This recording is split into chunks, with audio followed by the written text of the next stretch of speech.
Chapter 350. The lovely Mrs. Shangguan heavily mistreats the family of Qian Zhaodi 5. No need. Qian Zhaodi shook her head. It's not hurting anymore. Calling the police? That would be useless. As long as she lived in this house, she would never be able to escape this fate. The neighbors had tried to help by calling the police before. But after the police detained Qian Shengqian, the abuse she received escalated. Since then, no one dared to help her call the police anymore. Sister, if you really want to help me, there is something I want to ask of you. Qian Zhaodi lifted her gaze towards Yang, hesitating to continue. Yang said, Zhaodi, don't be afraid. Just speak openly. As long as it's something I can assist with, it'll definitely help. Qian Zhaodi hesitated for a moment and then said, Sister, could you lend me some money? Yang asked, How much do you need? I need to borrow 100 yuan, is that okay? When she said this, Qian Zhaodi's voice gradually lowered. 100 yuan was not a small sum. Would Yang lend it to her, who was only 12 years old? It seemed unlikely, right? Qian Zhaodi bit her lip. Yang reached into her pocket and said, I have 235 yuan left here. You can take it all. Before going to the vegetable market, Yang had put away all the day's profit, leaving just 261 yuan for spending. She had just spent 26 yuan on groceries, so she had 235 yuan left. Although she didn't know what Qian Zhaodi needed the money for, she knew that Qian Zhaodi must desperately need this money, otherwise, she would not have asked for it. Moreover, Qian Zhaodi and Yang shared the same fate. Seeing Qian Zhaodi reminded Yang of her own past, she couldn't bear to reject her. Qian Zhaodi clutched the 230 yuan tightly in her hand, swallowing hard before saying, Sister, thank you. Yang then handed over the bag of noodles to Qian Zhaodi. Zhaodi, here are some noodles. There's also a tube of burn ointment in the bag. Apply it on your scars before you sleep every night. It's good for your burns. Thank you, sister. Qian Zhaodi's eyes reddened instantly. She wanted to hug Yang, but her clothes were dirty and tattered, and she was afraid of dirtying Yang's clothes. As if reading Qian Zhaodi's mind, Yang reached out to hug her. You're welcome, Zhaodi. If you ever run into any trouble, just tell me directly. Qian Zhaodi held her head against Yang's shoulder, sobbing softly. For many years to come, she would never forget this moment. Don't cry anymore. Yang caressed her head, whispering to comfort her. The next afternoon, when Yang saw Qian Zhaodi again, her bruises had faded considerably, looking less terrifying than the day before. As before, Yang brought noodles for Qian Zhaodi and also bought flowers. Watching Yang's retreating figure deeply, Qian Zhaodi bowed. Her eyes filled with unspoken emotions. Sister, thank you. After Yang left, Qian Zhaodi took out a penny and went to the shop to buy 10 fruit candies. Then, she asked the old man who swept the train station to help her buy a train ticket. After she finished these tasks, she went home. Since it was still early, Zhao Xiaoxi and Qian Shengqian had gone to work in the field and hadn't returned yet, leaving Qian Wankai sitting at the doorstep. Wasteful brat, finally home. I'm hungry. Cook me something now. Has mom and dad not come back yet? Qian Zhaodi looked inside. Wasteful brat, worthless runt. I'm telling you to cook for me. Are you deaf? The hand Qian Zhaodi hid in her sleeve clenched into a fist. Speaking in a low voice, she said, Wankai, do you want candy? Qian Wankai bellowed, Wasteful brat. You dare to eat candy behind mom and dad's back. Speak. Did you steal money? I'm going to tell mom and dad right now. Let them beat you to death. You worthless runt. No, Wankai, you misunderstood. I didn't steal the money. I found my candy up on the mountain, look. Qian Zhaodi slowly opened her hand, revealing a piece of candy still covered in dirt. Candy. Qian Wankai snatched the candy, unwrapped it and stuffed it into his mouth. You little runt. Where did you find this candy? Just up on the mountain, answered Qian Zhaodi. Then take me there now. Okay, Qian Zhaodi nodded, leading Qian Wankai towards the mountain. Qian Zhaodi led Qian Wankai deep into the forest. Pointing to a spot amongst the foliage, she said, Wankai, look, the candy is over there. Fearing that Qian Zhaodi would snatch the candies, Qian Wankai immediately dashed over to pick them up. Chapter 351. The lovely Mrs. Shangguan heavily mistreats the family of Qianjiaodi_6. But in the next second, a piercing scream of agony echoed through the air. Ah! Qian Wenkai's foot was caught in a large animal trap. The sharp teeth of the trap bit tightly into Qian Wenkai's ankle, and his cotton pants were instantly soaked with blood. Pain. Extreme pain. The air was filled with a strong stench of blood. Qian Wenkai was in so much pain that he was on the verge of passing out. Crying, he yelled out, "Useless bastard! You little jerk! What are you staring at? Hurry up and help me!" Qian Zhaodi immediately rushed forward, trying to pry open the trap with her hands. "Wenkai, don't be afraid. Your sister is here to save you." Unfortunately, the trap didn't open, but instead clamped tighter. The pain was unbearable, like being bitten by a tiger. Unable to withstand the intense pain, Qian Wenkai fainted. Before he lost consciousness, he cursed at Qian Zhaodi. "You bitch! How dare you harm me? Mom! Mom, come save me! Come beat this bitch!" Unfortunately, no one could hear his cries in the thick forest. Qian Zhaodi didn't linger at the place and ran back to the village. "Mom and Dad! It's bad! Wenkai is missing!" When she returned, Qian Shengqian and Zhao Xiaoxi had already noticed that Qian Wenkai was missing and were frantically looking for him everywhere. "I asked you to watch your brother. How could you lose him? What kind of sister are you?" Zhao Xiaoxi slapped Qian Zhaodi across the face. Qian Zhaodi cried out. "Wenkai said he wanted to go play in the back mountain. I couldn't stop him, so I went with him.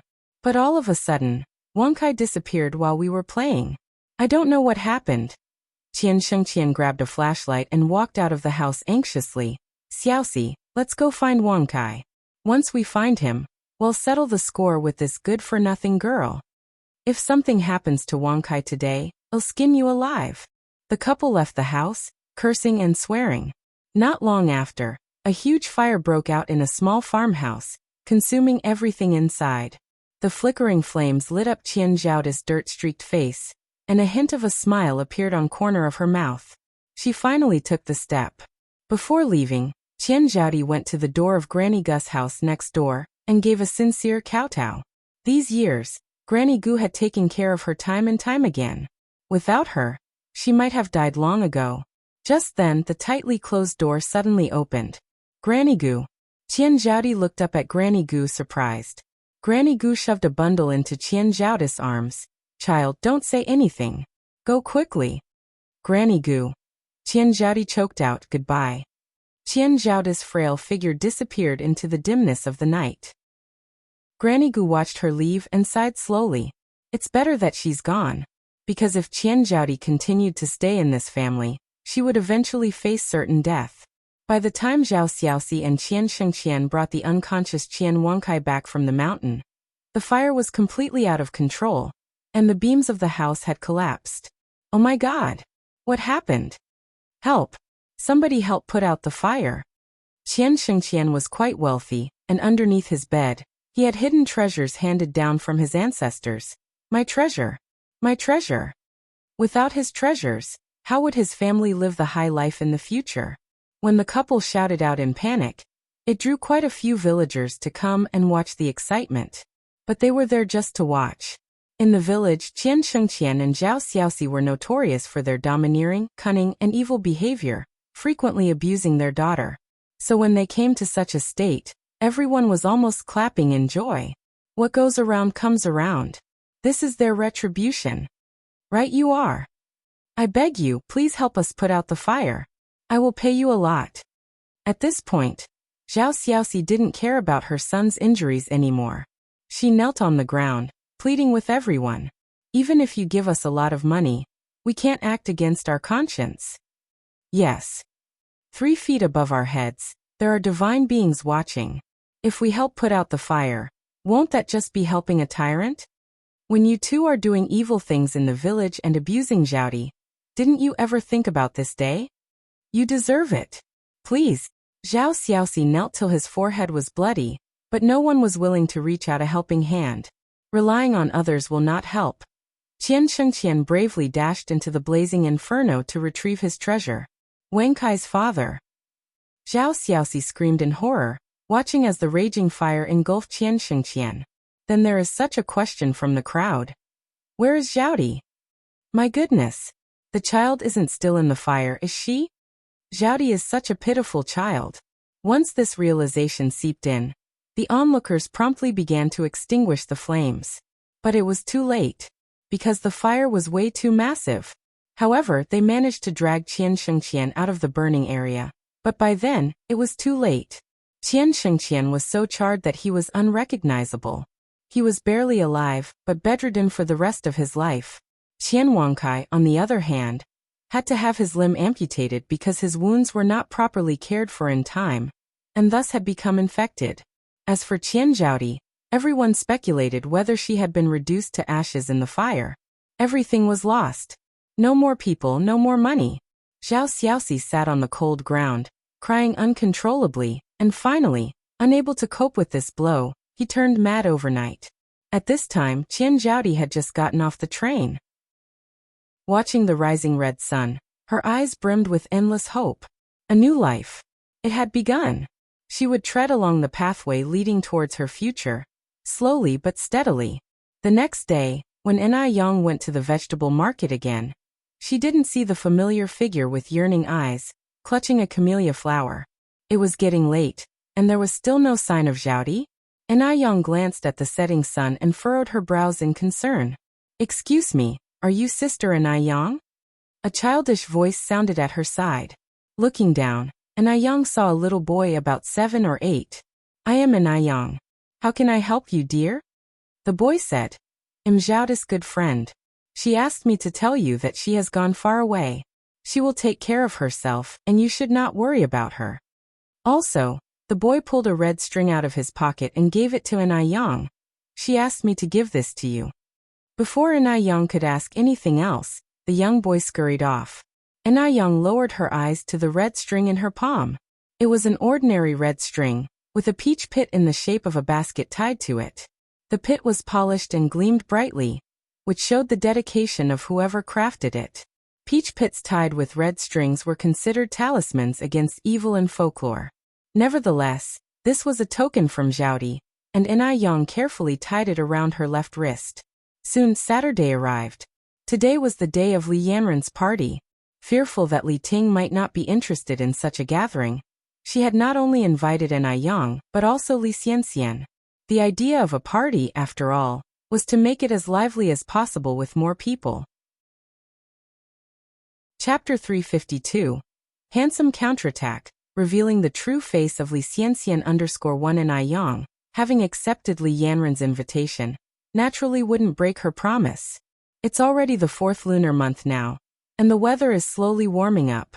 The willows on the river bank are beginning to bud, fluttering in the wind, looking like a girl's slender waist. Yang opened up her wardrobe. She didn't have many clothes, mainly cheongsams and coats, along with one bright red down jacket. All she needed to wear in this kind of weather was a cheongsam. Yang stood in front of the wardrobe and after much hesitation, ultimately chose a blue-green cheongsam. The button loops of the cheongsam were wine red. The combination of blue and red didn't look abrupt, but rather harmonious. She wore a pair of silver-white high heels that revealed a little of her fair ankle and slender calves. Her long black hair was loosely plaited into a fishtail braid that hung over her left breast. A small clip, similar to a hairpin, was tucked behind her ear. As she walked, the short bead chain on the clip quivered, making it look especially pleasing.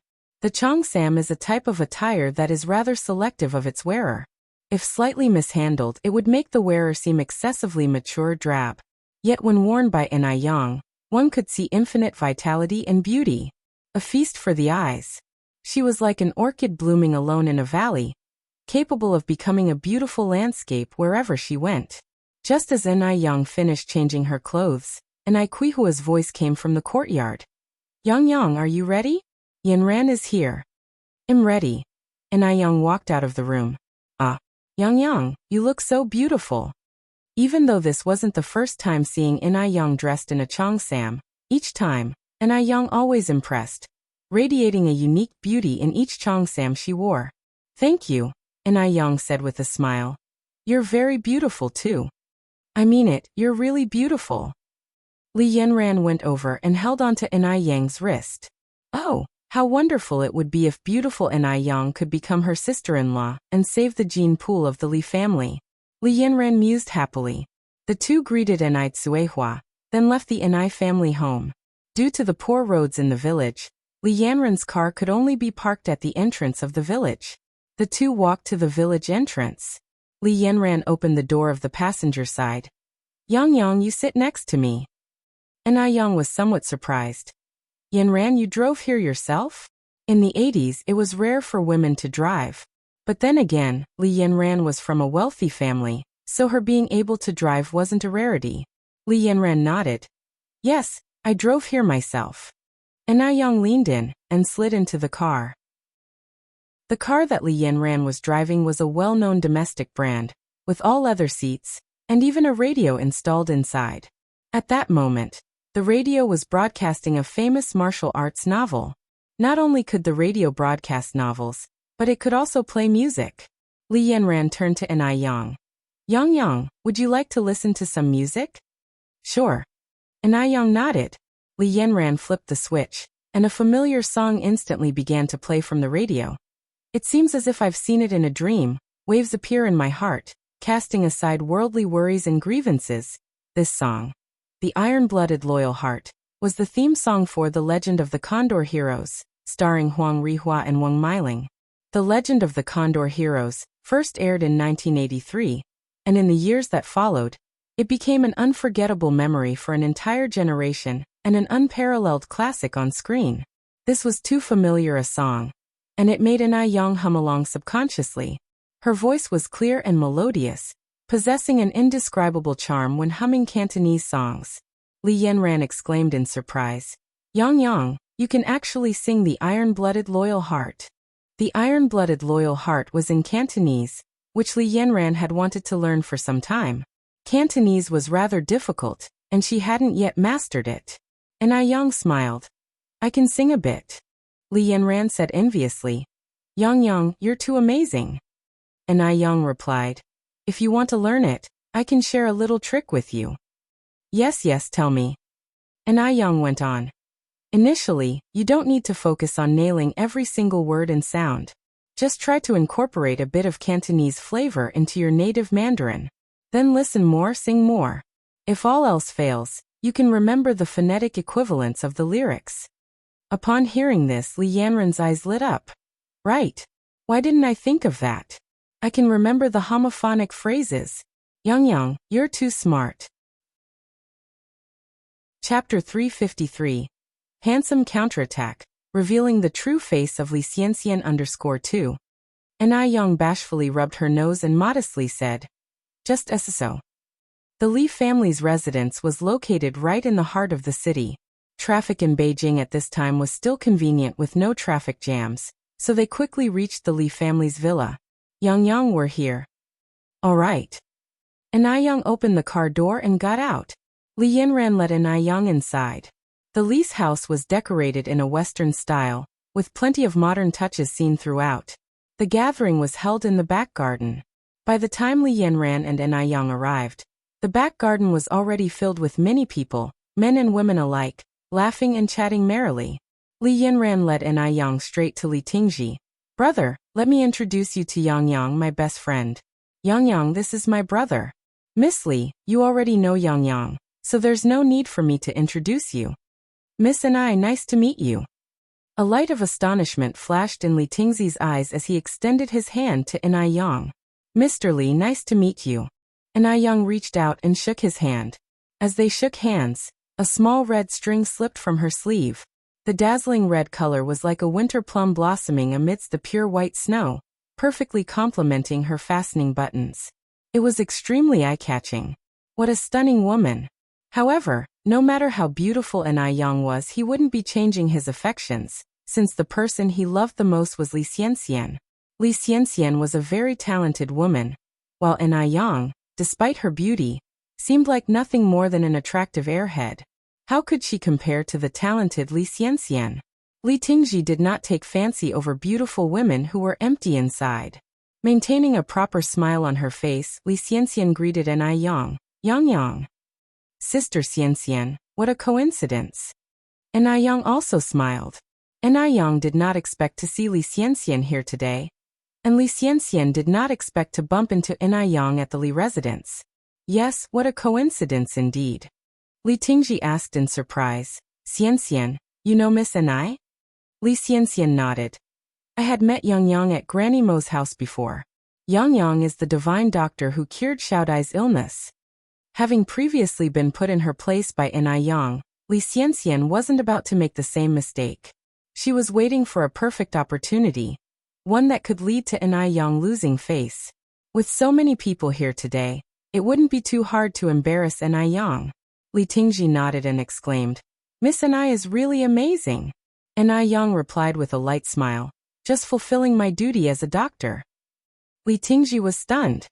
He did not expect Yang's response to be so indifferent, as he thought Yang would seize the opportunity to boast about herself. However, Yang did not seem to have any intention of doing so. This girl seemed different from his initial impression of her. Yang, let me introduce you to some of my other friends, Li Yanran said. All right. Yang nodded. Li Yanran led Yang to a group of young men and women. Let me introduce you to everyone. This is my recently acquainted good friend, Yang for short. Nice to meet you, Yang. My name is Zhao Xiaoqi. Fong Kai. You can just call me Kai. I grew up with Yanran. My name is Lin Xiaoyu, but everyone calls me Little Lin. You can call me that too, Yang. Fong Ju. I'm Zhou Dajuan. Everyone was quite enthusiastic when greeting Yang. Yang was beautiful and had no conceit, making her popular among the crowd, particularly among the young gentry, who couldn't tear their eyes away from her. Beauty was not rare in Sijio City, but a beauty like Yang, stunning inside and out, was indeed scarce. Not only was she beautiful, but she also had a great figure. Covered by her cheongsam, her waist was so slender that one might think it could snap at any moment. And yet, despite the body-hugging cheongsam, she did not seem the slightest bit provocative. Instead, she seemed even more pure and charming. She was as beautiful as if she had stepped right out of a painting capturing the beauty of Jiangnan's water towns. Yang, Little Lin exclaimed in surprise. How did you braid your hair? It's beautiful. Yang smiled and said, This is called a fishtail braid. If you like it, I can braid your hair this way too. The fishtail braid was a style that only became popular in later years. In this era, people had yet to discover this kind of braiding, so everyone found it very novel when they saw Yang sporting one. Moreover, Yang had adorned the lengths of her fishtail braid with pearls, making it look very fresh. Chapter 354. Handsome Counterattack, revealing the true face of Li Xianxian _3. Really? Yes. Yang was standing behind Lin, helping her style her hair into a fishbone braid. All girls love beauty. As Yang was braiding Lin's hair, a few privileged young ladies crowded around her, hoping to learn the skill. Yang was not stingy with sharing her expertise. She was explaining in detail while braiding, her face full of concentration, sunlight highlighting her with a warm, golden light. Typically, anyone capable of creating something as lovely as this fishbone braid would hoard their expertise to themselves. However, Yang didn't. She explained earnestly, and everyone quickly picked up the method from her. She was more than glad to share beautiful things with others. So, all of them grew to like Yang even more after this episode. After the fishbone braiding lesson, the girls began a discussion about Yang's perfect skin. Yang, your skin is flawless. What skincare products do you use? I use Ice Silk Skin. Yang even dropped a little advertisement for the product. Ice Silk Skin? I think I've heard of that product. I also use Ice Silk Skin. Their products are genuinely good. It's just that their anti-wrinkle cream and whitening cream sell out pretty fast, so it's an advantage if you order them in advance. You don't just need to order in advance, you must do it a few months ahead. I'm currently using their aloe vera range. It's rather great, even better than the foreign imports. I've been trying to pre-order for quite some time now. Is Ice Silk Skin really that good? Definitely. Then I'll also buy a set and try it. Just the name Ice Silk Skin sounds pretty high-end. There was a faint shimmer in Inai Yang's eyes. It seemed like Ice Silk Skin had successfully made its mark within the glamorous circles. It was perhaps time to introduce a membership system. Membership marketing is precision marketing fueled by designing detailed business plans. You refine every aspect of your work to perfection in order to meet higher targets, leading to constant growth in business benefits and expansion. Inai Yang believed that someday, Ice Silk Skin would make its name on the international stage. Li Xianxian watched everything unfold, a flash of dark light flickering in her eyes. Before Inai Yang arrived, she was the most popular person in the circle. But now, her radiant glory had been completely overshadowed by Inai Yang. What a cunning little minx. Since it was a social gathering, there were various entertainment facilities set up in the garden. Li Xianxian's gaze fell on the dartboard nearby. At this time, dart games had only just become fashionable among the elite. There were not many who were actually skilled at it, but Li Xianxian just happened to have practiced it before.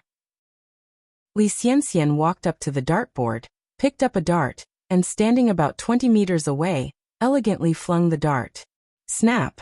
The dart hit right on the 8th ring. Given that the 10th ring is the best score, an 8 is an impressive achievement. Moreover, Li Xianxian is a girl, whereas darts is usually seen as a more masculine game. Wow! Xianxian, that's amazing. Xianxian, you're good. A heroine amongst women. Li Ting looked at Li Xianxian, admiration burning in his eyes. Li Xianxian was truly amazing, not only in possessing a wealth of knowledge, but she also played darts so well. Li Xianxian modestly said, "It's just a little trick, it's nothing big. Speaking of darts, Yang Yang is definitely much better than me. After all, she is a talented and versatile woman." Inai Yang raised an eyebrow slightly. "Sister Xianxian, you overestimate me. How can a country bumpkin like me know how to play such a game?" "Exactly. How could a country bumpkin like Inai Yang know how to play it?" Amusement sparkled in Li Xianxian's eyes as she said with a smile, "You're just too modest, Yang Yang." Gu Yi, who was close to Li Xianxian, approached the two of them, saying gently, "Xianxian, you and Yang Yang stop being so humble. Why not have a competition between you two? Then we can see who is better." Birds of a feather flock together. Gu Yi, just like Li Xianxian, was filled with envious hatred towards anyone more attractive than her. "Would I have the honor of competing with you, Yang Yang?" Li Xianxian looked up at Inai Yang. Together, the two of them pushed Inai Yang into the spotlight. If she refused now, it would certainly leave a poor impression. The pair obviously wanted to make her look foolish. Inai Yang gave a light smile. "Since Sister Xianxian has cordially invited me, it would be impolite to decline. Sister Xianxian, after you." Li Xianxian nodded and picked up a dart. Chapter 355. Handsome Counterattack, revealing the true face of Li Xianxian _4. "Wait a minute." Gu Yi reached out to stop Li Xianxian. Li Xianxian turned her eyes to Gu Yi. "What is it, Yi?" Gu Yi continued, "Since it's a competition, we should set up the rules and stakes for the game. Otherwise, it wouldn't be fun." "Stakes?" Li Xianxian curiously asked. "What do you think the stakes should be, Yi?" Gu Yi replied with a laugh. "The bigger the stakes, the more fun it'll be. I just don't know if Miss Inai is brave enough to play." As she said this, Gu Yi turned her gaze towards Inai Yang, with undisguised provocation in her eyes. Inai Yang looked unperturbed. "Miss Gu, just say what you want. As long as Sister Xianxian agrees, I have no objections." Li Xianxian said, "Go ahead, Yi. I'm willing to follow the rules of the game." Gu Yi carried on. "How about the loser performs a striptease to liven up the atmosphere?" "Striptease?" With so many people present, performing a striptease would make it impossible to hold one's head high again. Such a dare was like grinding the opponent's dignity on the floor. "Interesting." Inai Yang's lips slightly curved up. "Gu Yi," Li Yanran said with a slight frown, stepping forward. "It's just a darts game. Do we really need such outrageous stakes?" Li Yanran was a little worried for Inai Yang. After all, not many people know how to play darts at this time, and Li Xianxian is a master. She didn't want Inai Yang to be at a disadvantage. Gu Yi laughed and said, "Yanran, Inai Yang and Xianxian, the people involved aren't saying much. This sentence indirectly told Li Yanran to mind her own business. Just as Li Yanran was about to retort, she was gently pulled by Inai Yang, who signaled her not to worry. Seeing her like this, Li Yanran silently heaved a sigh of relief. Gu Yi continued. The stakes are clear, let me declare the rules now. Miss Inai and Xianxian, you each get 3 darts. The person with the highest score wins. Li Xianxian smiled at Inai Yang and said softly, since you have no objections, Yang Yang, to the stakes and rules, I'll start first. All right. Inai Yang nodded. Li Xianxian picked up a dart and threw it swiftly. The black dart hit directly into the 9th ring. Moreover, the dart stuck between the boundary lines of the 9th and 10th rings, almost into the 10th ring. Without waiting for the crowd to react, Li Xianxian picked up the 2nd dart. This time, the dart astonishingly hit the 10th ring. The 10th ring. The highest score on the dartboard. Even the men at the scene who had practiced darts probably couldn't hit the 10th ring. Li Xianxian looked at the surprised eyes of the crowd, and an imperceptible proud look flashed in her eyes as she picked up the 3rd dart. This one also hit the 10th ring. In total, it was 29 points. That was incredible. There was a burst of applause from the crowd. Even some professional players probably couldn't achieve 29 points. No one expected Li Xianxian to have such skills. I'm sorry if I've made a fool of myself, Li Xianxian modestly responded. Xianxian, I really admire you. Gu Yi approached Li Xianxian. Did you underperform with your first dart? Li Xianxian nodded. I haven't played for a long time, my hand's a bit rusty. Someone at the side exclaimed. A rusty throw got the 9th ring, Xianxian, you're the first girl who's made me entirely admire. Li Xianxian smiled and said, it's just a little trick, you're too kind, Zhou. If her rusty throw got the 9th ring, how many rings could Inai Yang get if she gives it her all? At this moment, the more Li Xianxian downplays her skills, the more it underscores Inai Yang's incompetence. Striptease, huh? The very thought of it felt exhilarating. Miss Inai, what kind of striptease do you plan to present to everyone? Gu Yi looked at Inai Yang rhetorically. Inai Yang kept a calm face. The game has not been decided yet. What are you so worried about, Miss Gu? I'm not worried, Gu Yi responded with a ridiculing look. As long as Miss Inai doesn't play dirty when the time comes and accept her loss. Inai Yang flashed a charming smile. Honesty is the way of heaven. A gentleman keeps his word. She spoke with such dignity. Even Li Ting looked at Inai Yang at this moment. It seems that Inai Yang is not the incompetent beauty as he imagined. She has some cultural foundation, just not as talented as Li Xianxian. Gu Yi laughed and said, I feel reassured with Miss Inai's words. Whoever goes back on their word after the game is a contemptible person who loses face. Chapter 356. Handsome Counterattack, revealing the true face of Li Xianxian _5. Naturally. Inai Yang nodded. No one present thought Inai Yang would win.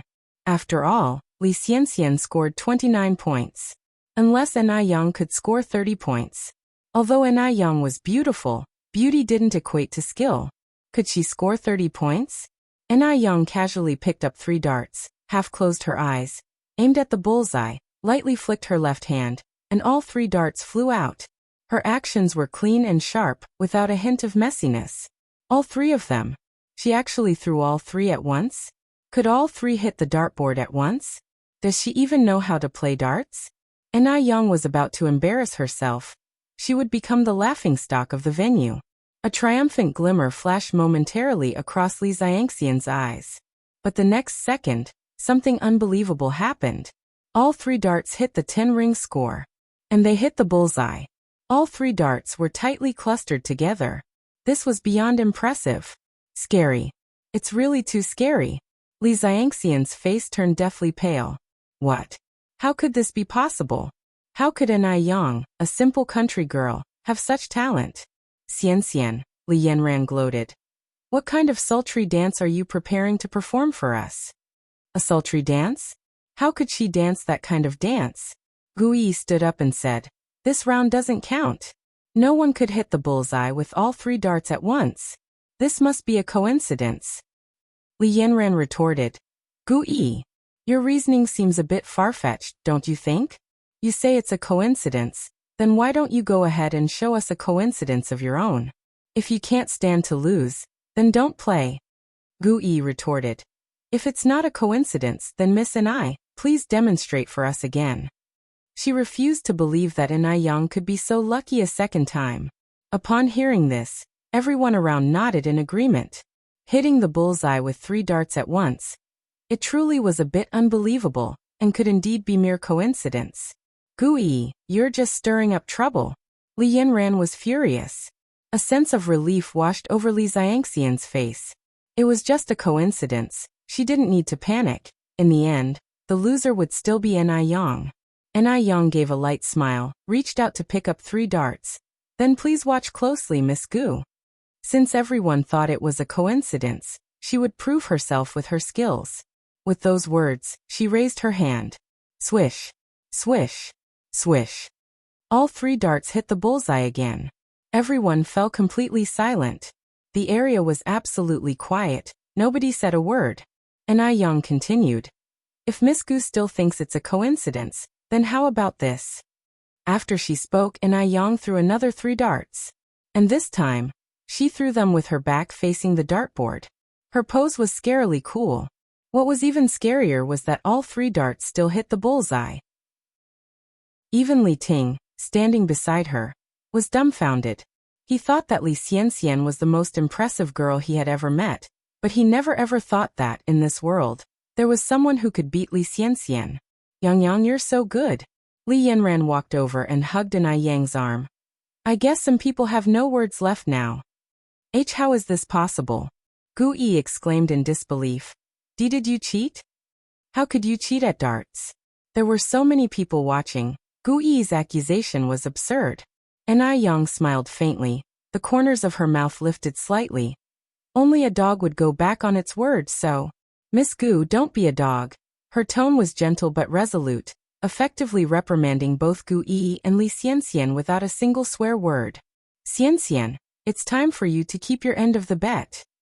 Li Yanran turned to look at Li Xianxian. Li Xiangxian's face was ghostly pale. What was she supposed to do? How could she dance in such a humiliating way? If she danced, she would completely lose face. Tingji. Li Xianxian looked up at Li Ting, her eyes full of mist. Anyone who saw her in such a pitiful state would instantly feel sympathetic. Seeing her like that, Li Ting felt as if his heart was being squeezed. He could barely breathe from heartache. Although Li Xianxian had lost, she wasn't the one at fault. The one in the wrong was Gu Yi. Gu Yi should never have suggested such an outrageous bet. Xianxian, don't worry. Li Ting whispered comforting words to Li Xianxian. Then he turned to Li Yanran. Yanran, you're not young anymore. How could you join in the foolish clamor? Chapter 357. Handsome Counterattack. Revealing the true face of Li Xianxian _6. Li Yanran said. I'm not stirring up trouble for no reason. This is a bet. Since Xianxian agreed to it, she should fulfill it as promised. Li Xianxian lowered her head, her hands tightly clutching the corners of her dress, embarrassed in a way she hadn't been since that incident with the Mo family. Everyone's gazes cut into her like knives. Every look was like a torture. An Yang. That horrible An Yang was to blame for all of this. It looks like this malicious woman couldn't be allowed to stay. As long as this woman was around, she couldn't get her head up high. Yanran, enough of your antics. Li Tingzi's voice suddenly turned stern. An Yang laughed and spoke. Yanran, in this world just as there are gentlemen, naturally, there are also villains. We should be broad-minded and not bicker with untrustworthy people, right? If someone wants to commit such lowly behavior, An Yang would allow it. Whether she dances or not, Li Xianxian would lose face today either way. Hearing this, Li Yanran laughed lightly. Yang, you're right. Why do we bother with petty people? Li Xianxian bit her lip, raised her head to look at Li Tingji, and said with a pale face. Tingji, I'm feeling a bit unwell, I'm going home early.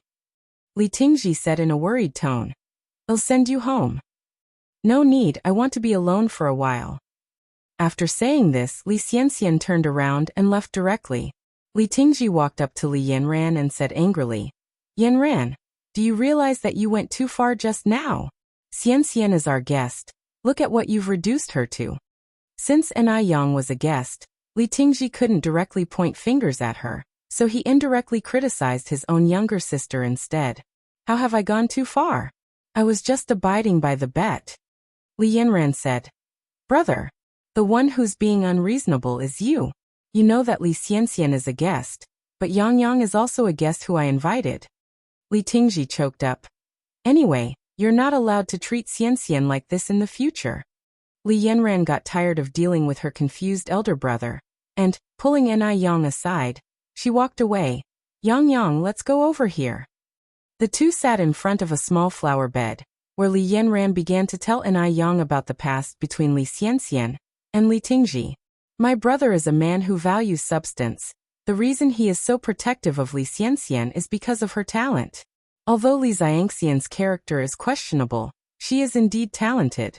I remember she wrote a poem called Mountain Moon that was particularly good. Mountain Moon. Ni Yang raised an eyebrow slightly.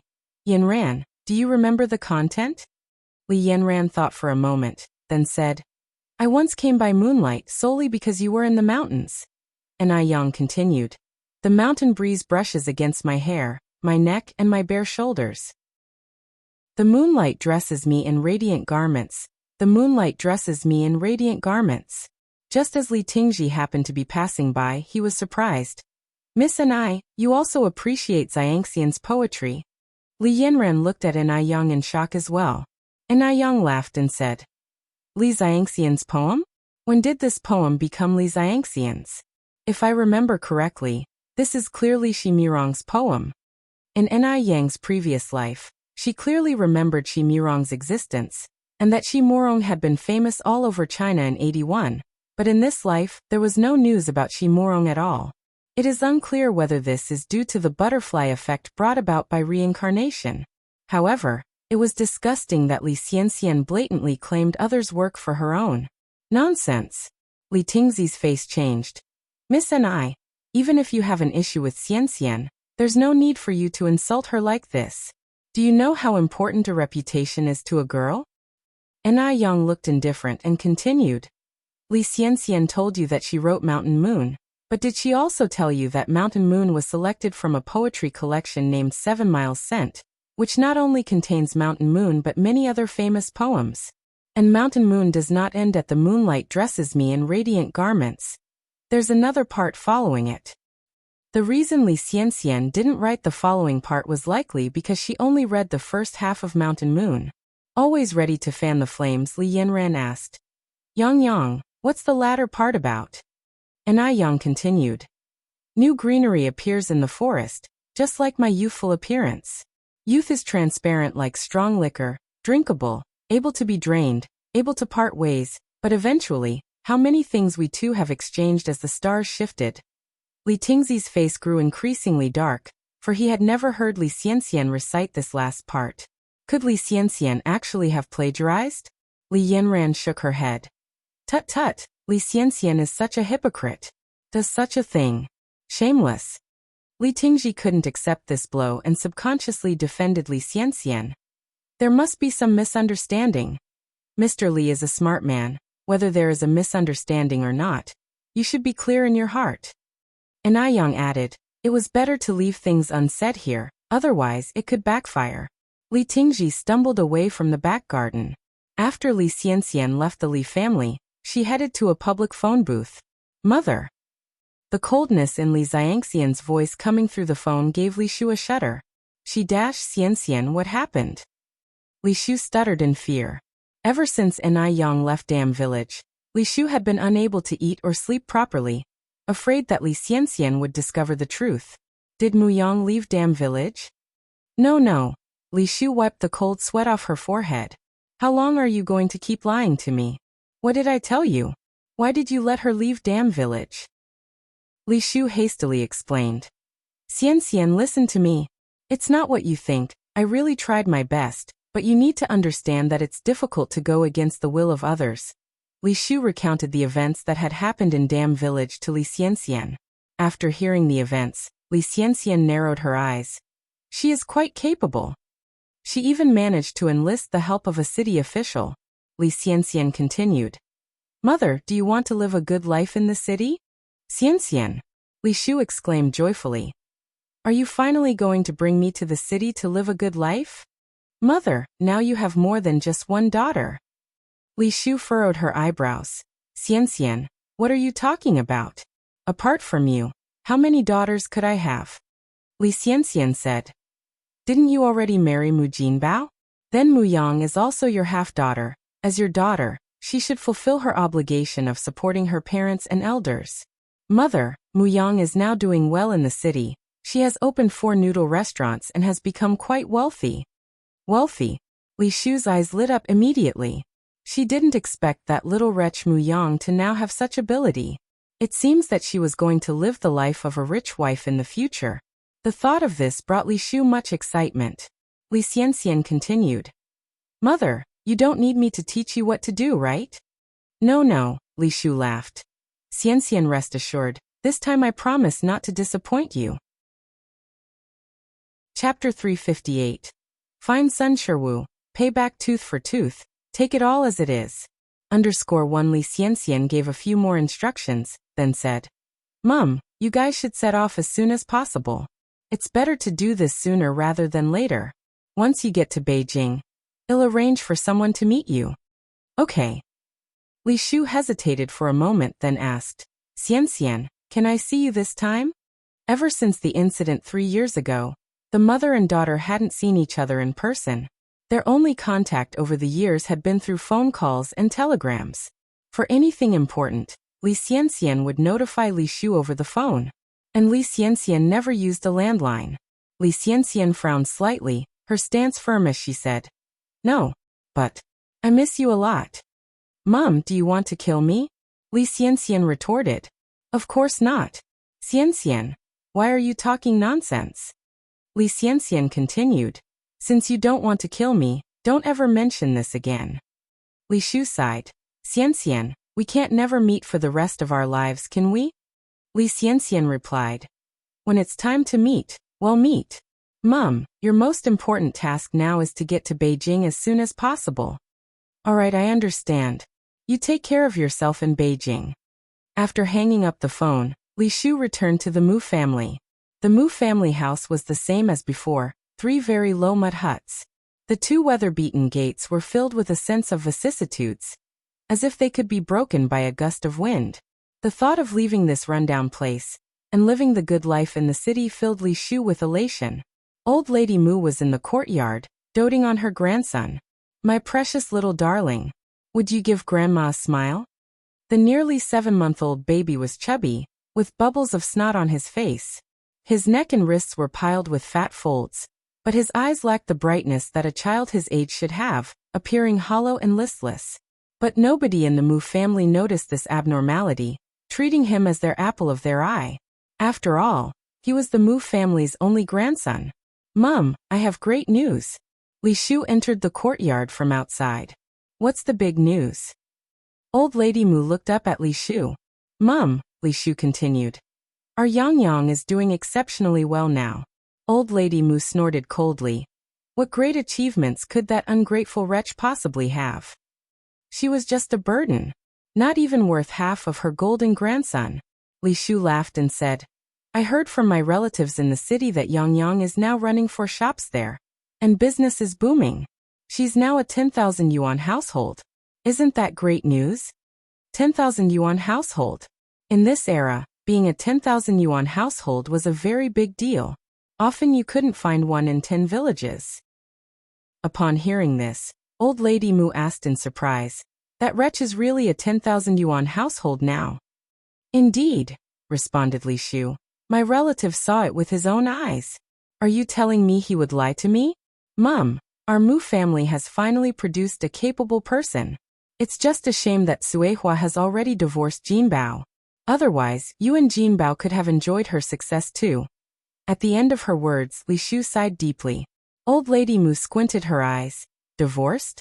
Even if she's divorced, she's still part of our Mu family. Where is that wretched girl now? Yang is in Beijing now. Li Shu answered. Old Lady Mu then said, Ashu, go pack your things. We're going to Beijing tonight. Now that Yang is a 10,000 yuan household, of course they have to go to Beijing immediately. After all, Yang's money is the Mu family's money. If they don't go quickly, what if Tsuehua hooks up with some rogue and gives all the money to him? The Mu family's money should be under her control. It can't be stolen by some rogue. Mum. Li Shu hesitated, then said, "There's something else I'd like to tell you, but you'll need to prepare yourself." "Tell me." Li Shu continued. "My relative told me that Yang has changed her surname. She now uses her mother's surname and I. Do you think she'll still recognize us if we go to Beijing now?" "A name change? How dare that wretch change her surname?" Old Lady Mu angrily stood up, her eyes glaring. "That ungrateful little wretch has really gone too far. She was born a Mu, and even in death shall be a Mu. Just wait. When I get to Beijing, I'll make her change her surname back. I'm her grandmother. You're her mother. Yaozong is her blood brother. She doesn't get to decide whether to acknowledge us or not." Chapter 359. Find Sun Sherwu, an eye for an eye. Take it all as listed. Underscore 2. Yang is nothing but part of the Mu family. What right does she have to deny us? As for this, the old Madame Mu didn't worry at all. Li Shu pretended to sigh, "But I am still a little worried."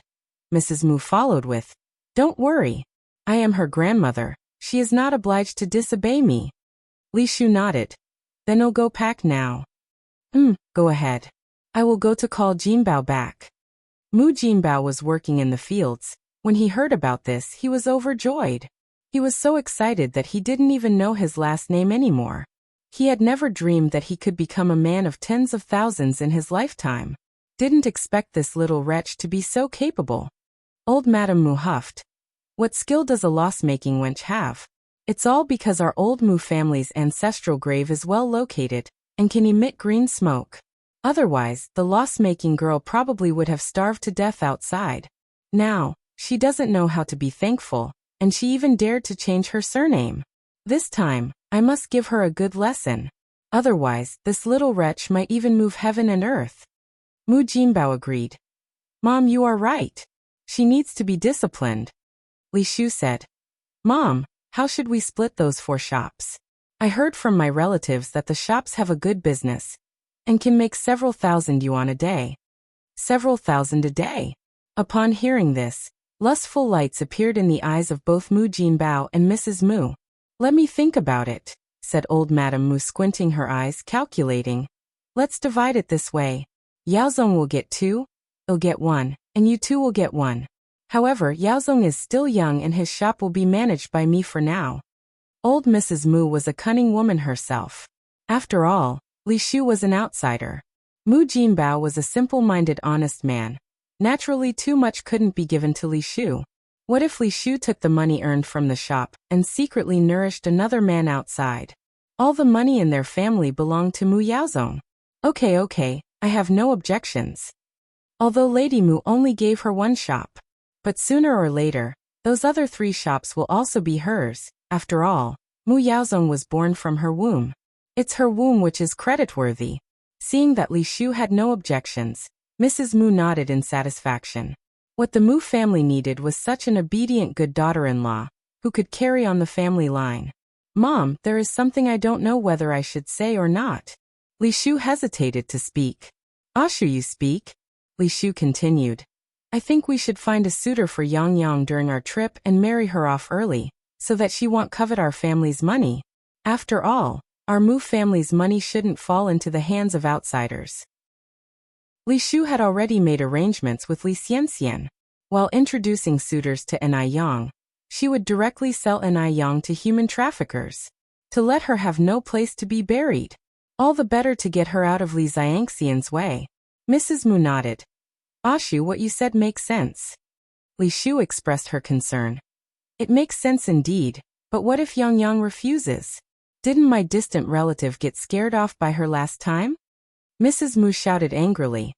"If that little wench dare to refuse, we'll just lock her up, not giving her any food, until she agrees. The old ginger is always spicier." She didn't believe that little wench Yang could be tougher than her. "Then what about Sister Tsuehua?" Li Shu continued. Inai Tsuehua? Mrs. Mu said with a disgusted face. She is just a shoe that nobody wants. She doesn't deserve to live in our Mu family. Once we arrive at Beijing, I will let her roll as far as possible. Mom, is it a bit too harsh for us to do this to Sister Tsuehua? Li Shu said. After all, Yang Yang is her daughter no matter what. Mrs. Mu said. Mu Yang is our Mu family seed. What does she have to do with that cheap bitch? If it hadn't been for that worthless woman who can't have sons, maybe our Mu family would be prosperous by now. That bitch Mu Yang secretly lives a good life outside, while making our whole family living in the country suffer hardships. Ashu, you are just too kind to speak for them. Old Mrs. Mu had made her decision.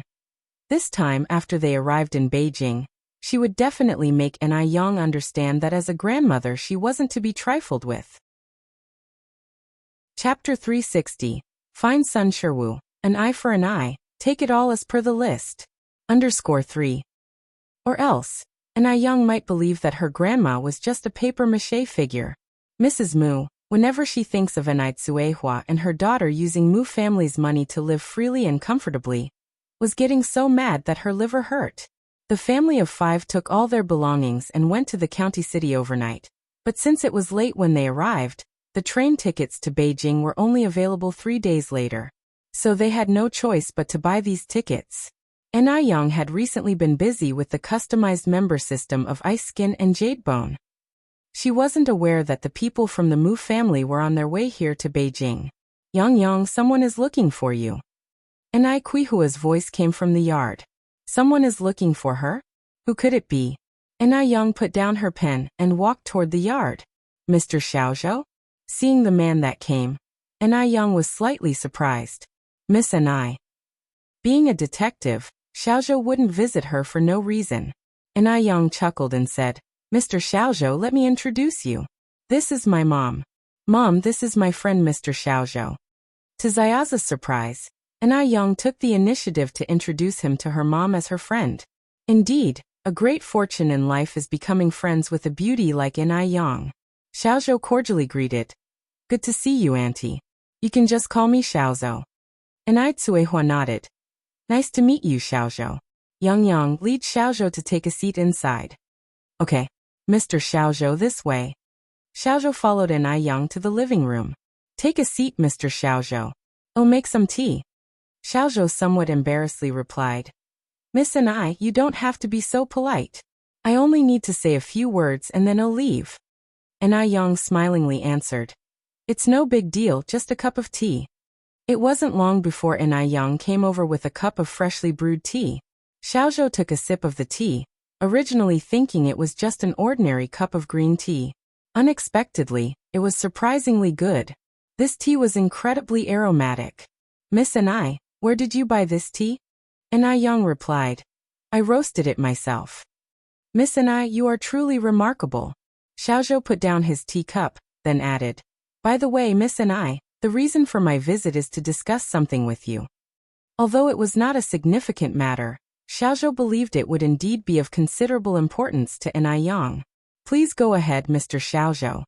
Xiaozhou continued. Li Shu Mu family's Bao and their old lady are coming to Beijing. They will take a train tomorrow, and will probably arrive in Beijing in 3 days.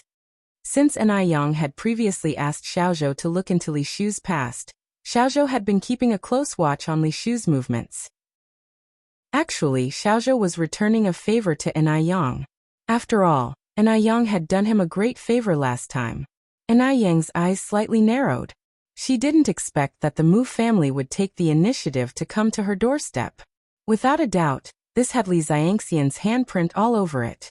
What are you going to do now, Miss Enai? Enai Yang replied calmly with a faint smile. Of course I will accept everything as is. Unknowingly, Xiaozhou seemed to see a touch of coldness from her smile.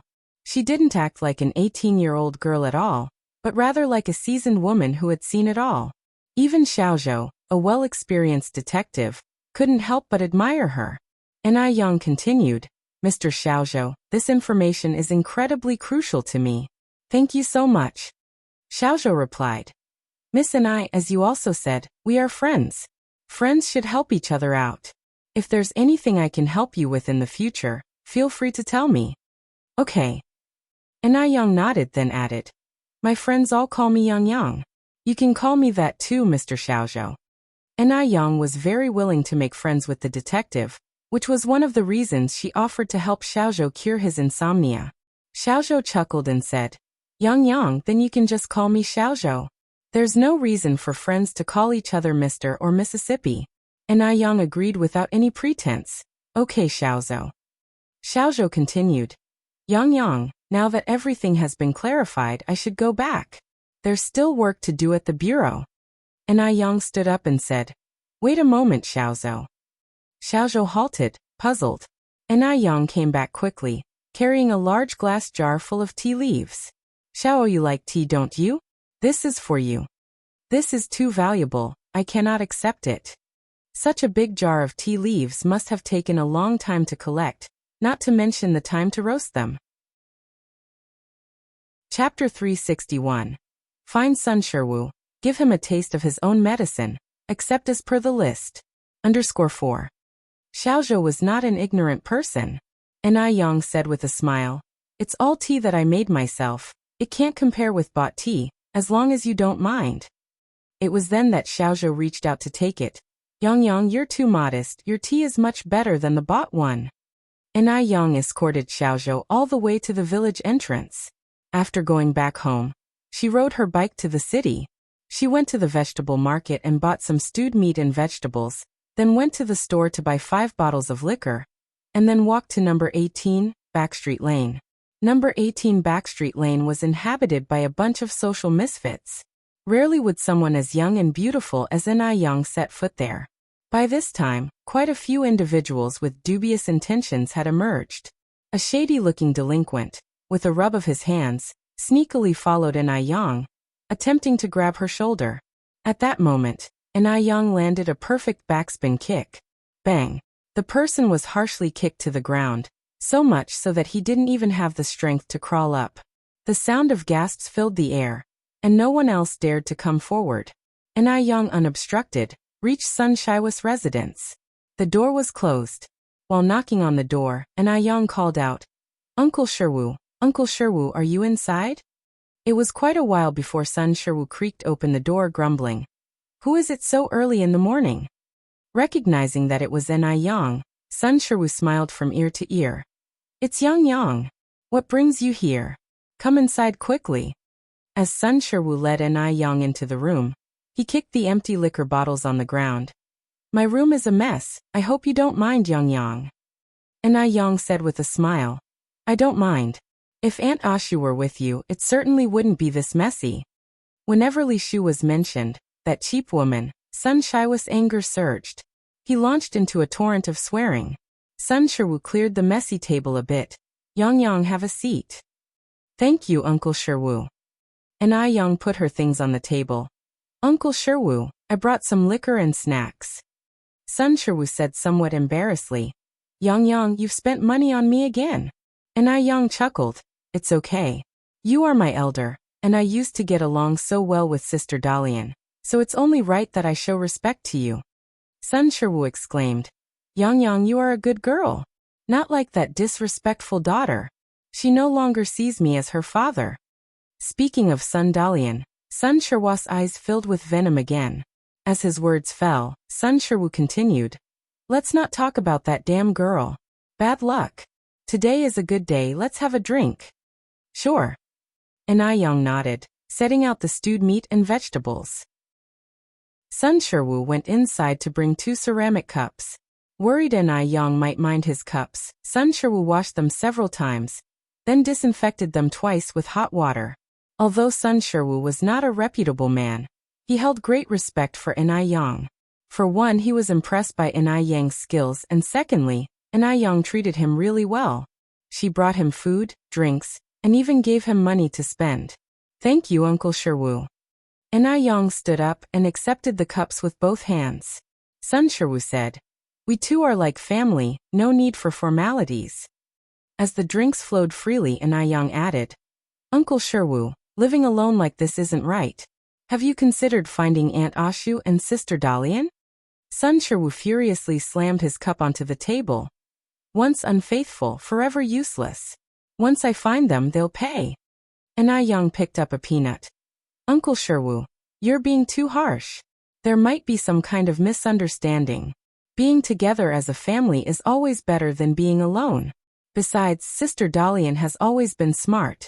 If I can keep myself fed in Beijing, Sister Dalian can definitely do better. Just wait to enjoy the blessings brought by Sister Dalian. I don't even know where they are now. How can I enjoy any blessings? Sun Sherwoo said, taking a big gulp of liquor in frustration. And Young laughed and said, rest assured, Sister Dalian is filial. She won't abandon you. Sun Sherwoo sighed. Why couldn't he have a good daughter like Young? Uncle Sherwoo, I drink to you.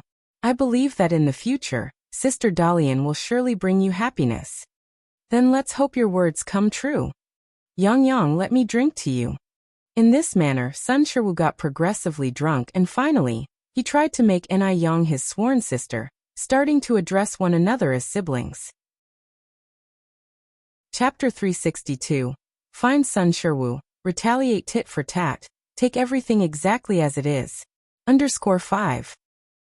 Little Yang, listen here. Your good old brother has had an incredibly lousy life, meeting a damned whorish woman. Burp. One day I'm gonna kill them all. Burp. Since they aren't letting me be, then I won't let them be either. Burp. Crash. The drink's glass falls to the ground, and Sun Sherwoo collapses on the table, unconscious. Uncle Sher? And Young spoke softly. Only Sun Sherwoo's snoring was heard in response. Uncle Sher? And Young gently pushed Sun Sherwoo. Drink, I can still drink. Sun Sherwoo slurred. And Young slightly raised her eyebrows, took out a 100 yuan note from her pocket, and placed it on the table, then turned and left. After leaving the back street, Young made a round of the local noodle restaurant and milk tea shop. The businesses of the milk tea shop and the noodle restaurant were as booming as ever. She absolutely couldn't let Elder Mu and Mu Jinbao influence the business of her noodle restaurant and milk tea shop. Even if it did not cost much money, it still seemed exasperating. And Young narrowed her eyes. After leaving the noodle restaurant, Young went to Xiaozi's detective agency. Xiaozhou was a detective. There's nothing he didn't know unless he didn't want to. About an hour later, Young left the detective agency. On the other end, Li Shu, Mu Jinbao, and their group had already boarded a train. Perhaps the air inside the train was too stuffy. The moment Mu Yaozong got on the train, he began to cry incessantly. He made so much noise that none of the passengers in the carriage could sleep. Grandmother Mu cradled Mu Yaozong. Her whole demeanor was incredibly affectionate. Grandmother's good grandchild, don't cry. Once we get to Beijing, your grandmother will take you to live in a mansion, eat delicious food and drink spicy things. Let's just endure it for a bit longer. In the face of her golden grandson, Grandmother Mu could not help but present him the best things. Li Shu and Mu Jinbao were in the back seat, discussing how to run the businesses once they reached Beijing. The two even planned what kind of house to buy. After all, the Mu family was rich now. Naturally, they couldn't live too poorly. Soon the day passed. When Sun Sherwoo woke up again, it was already the next morning. When he saw 100 yuan on the table, his sleepy eyes instantly lit up. It was 100 yuan. With these 100 yuan, not only could he drink alcohol, but he could also buy cigarettes. Sun Sherwoo quickly grabbed the 100 yuan and went out. He exited the back alley, ready to eat a good meal out. Recently, there was a noodle restaurant that seemed to sell very delicious noodles at a not expensive price. Sun Sherwoo wanted to try their noodles. Just as he walked to the entrance of the restaurant, he saw a familiar figure. Was this Yang? And all the customers referred to Yang as the boss. So Yang was the boss here? If Yang was the boss here, then she was really stingy. She made so much money every day, yet she only gave him 100. Did she think he was a beggar? Sun Sherwoo's eyes flickered. Perhaps he could pull off a big one. Didn't Yang drink with him yesterday? This meant that Yang had lowered her guard against him. Suddenly, Sun Sherwoo had a better plan in mind. Sun Sherwoo didn't even eat the noodles. He took the money and went to a small illegally operated shop in the back alley and bought a rope, a hallucinogenic drug, a dagger, and a mask. Once the preparations were complete, Sun Sherwoo had a good sleep at home. planning to invite An Yang for a drink the next morning. Sun Shiwu didn't wake up until the next morning. Meanwhile, Li Shu, Mu Jinbao, and Grandma Mu had just descended the train with the golden child of the Mu family. All of them were visiting the city for the first time. As soon as they got off the train, they were amazed by Beijing's massive buildings. Li Shu exclaimed in surprise, "The city is so big, even larger than our village's cattle farm." Mu Jinbao said, "My God, that small car looks impressive." Grandmother Mu laughingly said, "Our family owns 4 stores now. We are surely making a lot of money. It's not a problem even if we want to buy a car, or even 10. Mother is right," Li Shu said, looking very pleased. Grandmother Mu continued, "Ashu, Beijing is so big. Did your relative tell you where that slut Mu Yang opened our Mu family stores?" Beijing was huge, and as they were all unfamiliar with the area, they feared it would be difficult to find An Yang. Chapter 363. Find Sun Shiwu, repay in kind, accept everything as listed. _6. We have no such worries. My relatives will come pick us up soon. Mom, you don't need to rush. Li Xianxian had everything arranged, and now they just had to wait here. That's good, Ashu, you always think ahead. Old Lady Mu nodded with relief. An Yang knew that Li Xianxian must have arranged for someone to pick up Li Shu and the others this morning. So he came early to the train station. From afar, he saw Li Shu and Old Lady Mu standing among the crowd. The child in Old Lady Mu's arms must be Li Shu's son. The child had a dull look in his eyes, obviously not a normal child. An Yang subtly curved his lips, scanning the crowd, and finally noticed 2 figures looking around. Finally, he held up a large wooden sign with the 3 big characters, Mu Jinbao, written on it. What a pity! No one in the Mu family could read. An Yang slightly raised his brows, approached the 2. "Excuse me, comrades, are you here to pick up Mu Jinbao and Li Shu?" "Yes." One of them nodded. "Who are you?" An Yang smiled. "My surname is An. You comrades can call me Xiaoni. Mu Jinbao and Li Shu have already been picked up by their daughter Mu Yang. I've already spoken with comrade Li Xianxian. You 2 don't have to worry." The 2 narrowed their eyes warily. "So you really discussed this with Miss Li?" "Certainly." An Yang laughed. "Dear comrades, why would I lie to you? It's a shame you came here for nothing. By the way, here is the departure fare given by Mu Yang for you.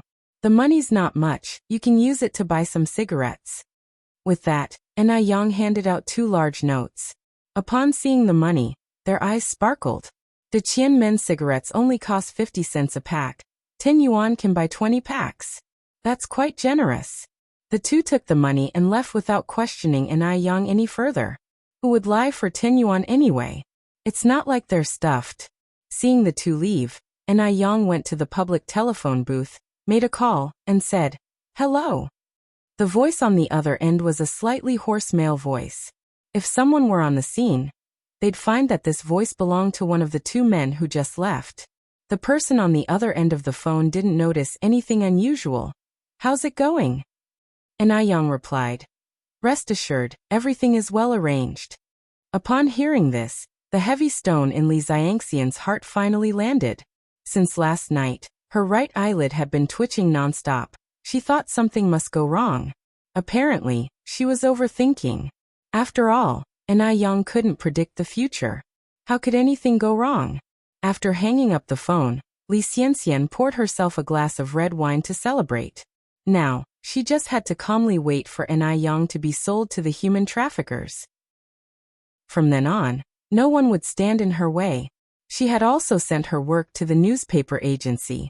Twin joys have come her way recently. The more Li Xianxian thought about it, the happier she became. After Sun Shiwu had prepared the meal and drinks, he locked the door and headed towards the noodle restaurant. From afar, he saw An Yang rushing, as if she had run into some trouble. Yang, what's wrong? Why are you so flustered?" Sun Shiwu acted concerned and approached her. An Yang's face looked unpleasant. "Uncle 15, it's good that you're here. I have something to tell you." Sun Shiwu said. "What is it, Yang? As long as Uncle 15 can get it done, I won't hesitate even if I have to go through fire and water." An Yang stuttered, seemingly unable to spit it out. Yang, what can't you say to Uncle 15? Sun Shiwu blinked and suggested. Why don't you come to Uncle 15's house? We'll wine and dine and have a chat. Okay. Yang nodded, followed Sun Shiwu to his house.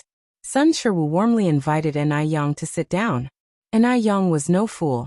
She could tell that Sun Shiwu's warmth had turned sour. Her eyes swept across the room. Noticing the ropes in the corner and the dagger hidden under the bed, she understood everything. Like father, like daughter. Both Sun Shiwu and Li Xianxian were ungrateful wolves that could never be tamed. Yang, have a drink. Sun Shiwu poured a cup of wine for Yang. The intense aroma of wine filled the air, mixed with a slight odd smell. Seemingly, there's something wrong with this wine. Thank you, Uncle 15. Yang raised the cup, continuing.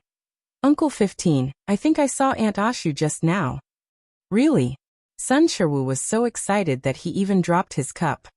Where did you see her? Yes. Yang nodded, looking a bit embarrassed. But Uncle 15, you should prepare yourself because Aunt Ashu seems to. Seems to what? Yang, just say it. How should I say this? Yang frowned, appearing at a loss for words. Yang, just say it. Sun Shiwu was getting anxious. Yang let out a sigh and continued. Aunt Ashu has changed a lot. She was with a man, even holding a child in her arms. They were laughing and talking as if they are a family. That wretch. She dares to cuckold me. Sun Shiwu's anger instantly rose to its peak. Yang hastily put down the cup, soothing. Maybe I saw it wrong, Uncle 15. Don't rush to get angry. People tend to make mistakes when they are impulsive. Yang. Sun Shiwu slammed the table and jumped up, his eyes red with rage. Tell me where that wretch and her lover are now. Uncle 15, may I ask you a question? Yang continued. Speak. Yang went on. Have you and Aunt Ashu got a marriage certificate? In the rural areas of the 80s, men and women typically marry with a banquet. Few have marriage certificates. Sun Shiwu shook his head. No. Yang frowned slightly. If there was a marriage certificate, your relationship with Aunt Ashu would be legally protected. If she really messes around, she'd be severely punished by law. If not, it would be hard to deal with. If this gets out, you'd be at a disadvantage. From her appearance, it seems like she has already obtained a marriage certificate with that man. Otherwise she wouldn't be on a train. A train station, huh? Oh, go find that wretch and her man. Sun Shiwu stormed out. Chapter 364. Sun Shiwu's Revenge, second update, _1 Uncle 15. Yang caught up with Sun Shiwu's pace. You need to calm down. Having been cuckolded, how could Sun Shiwu calm down now? I'm going to kill those adulterous bastards right now. Yang tried to dissuade him. Uncle 15, killing is illegal. You mustn't do anything stupid. Sun Shiwu replied without turning his head. Worst case, we each die. After 18 years, I'll be a new man again. Yang stood there, watching Sun Shiwu's retreating figure. A faint curve danced at the corner of her lips, her dimples slightly visible. The warm yellow sunlight seemed to drape a mysterious veil over her. Evil grinds itself. Let Sun Shiwu and the despicable people from the Mu family rip each other apart. That's just perfect. Next, she simply needs to watch the dog fight from afar. This show definitely wouldn't disappoint her. Train station. It was already past 10 in the morning. The old lady from the Mu family was waiting anxiously, growing more and more impatient. Ashu, when will your relatives arrive? Li Shu was also quite anxious. Perhaps they have been delayed, mother. Let's wait a bit more. Mu Jinbao suggested. There's a phone booth across the street. Ashu, why don't you give them a call? Li Shu wanted to call Li Xianxian, but she didn't have her number. My relative doesn't have a telephone at home. She always contacts me from a public phone. Mu Jinbao frowned. What should we do then? We can't just keep waiting. Continuing to wait indeed wasn't a solution. Li Shu thought for a moment, then said, why don't we settle down in a guest house for now? Madame Mu slightly frowned. We're already home. Why waste the money? Let's wait a bit more. Li Shu laughed. Mother, have you forgotten we're a family of 10,000 yuan now? Besides, Yaozong is tired. It doesn't matter if we adults suffer a bit more. We can't make the child suffer. Concerning her great-grandson, the old lady from the Mu family nodded. Then let's find a guest house. When Sun Sherwoo got to the station, the four of the Mu family were just crossing the street towards him. They were all talking and laughing, presenting quite a warm picture. This scene deeply stung Sun Sherwoo. His face turned the color of pig's liver in an instant. A sense of humiliation enveloped his heart. That damned woman. She really had a bastard child with someone else. Shameful. So shameful. She's thoroughly discredited the Sun family. Today he was going to rid the Sun family of this disgrace. If he didn't avenge this marital affair, what kind of man would he be? Sun Sherwoo turned around and entered a nearby shop. When he came out again, he had a kitchen knife in his hand. He was going to kill the four of them. Only that could wash away his hatred. At the crucial moment, he suddenly calmed down. It was daytime and a crowded public space. Even if he did succeed, the police would catch him immediately. If he did succeed, that'd be something. His life for 4 lives would be worth it. But if he didn't succeed and the police arrested him, wouldn't that be doing the adulterous couple a favor? No good. He couldn't take that risk. He had to send all 4 of them to hell. So he had to plan carefully and make sure there were no slip-ups. Sun Sherwoo squinted his eyes and quietly followed the 4 of them. Li Shu was a very alert person. She felt as if someone was following them from behind, but when she turned around to look, there were only ordinary pedestrians. "Ashu, what are you looking at?" Mu Jinbao asked curiously. "Jinbao, mother, do you feel like someone is following us?" "No." Mu Jinbao shook his head. The old lady of the Mu family became frightened and held her great-grandson tighter, looking around. "Is there a child trafficker trying to kidnap Yaozong?" "That's possible," Li Shu answered cautiously. "There's a guest house ahead, let's hurry in." All right. The 3 people quickened their pace and entered the guest house ahead. When they got inside the guest house, Li Shu still felt uneasy, so she turned around to look outside again. Sun Sherwoo quickly hid behind a tree. Li Shu squinted her eyes, puzzled. Was it just her overthinking? Li Shu turned around, and 3 seconds later, she quickly looked back again. There was still no one outside. Perhaps she was really overthinking. Only then did Li Shu walk inside feeling reassured. To prevent Li Shu from suddenly looking back again, Sun Sherwoo hid behind the tree for more than half an hour before he stepped out. "You cheap slut." Sun Sherwoo spat on the ground. "See how I'll kill you all this time." Sun Sherwoo carefully examined the terrain around the guest house and confirmed Li Shu's room, before returning to the alley in the back street. When he returned to the alley, Yang had already left. Sun Sherwoo saw the food and drink on the table, and only then did he remember his original plan. Since he had decided to go for a big score, he might as well go all the way. The saying goes, fortune favors the brave. First, get rid of that slut Li Shu, then find a way to get money from Yang, and finally disappear. If Yang didn't cooperate, he would kill her too. After all, killing 4 or 5, it's all the same. At this point, what does he have to fear? Thinking of this, Sun Sherwoo went to the shop again, and bought some other stuff. Night fell, and all was quiet around. A figure emerged from the alley, seamlessly blending into the darkness. Chapter 365. The crazy Sun Sherwoo greatly abuses his top-quality relatives. The boss's back _1. The darkness is the best camouflage. It can also conceal all sins. All the unbearable, grimy aspects, all happen in the darkness of night. The night is even more dense tonight. There isn't even a single star in the night sky. The guest house. Li Shu sat on the edge of the bed uneasily said, "I don't know what's wrong today. My right eyelid has been twitching incessantly."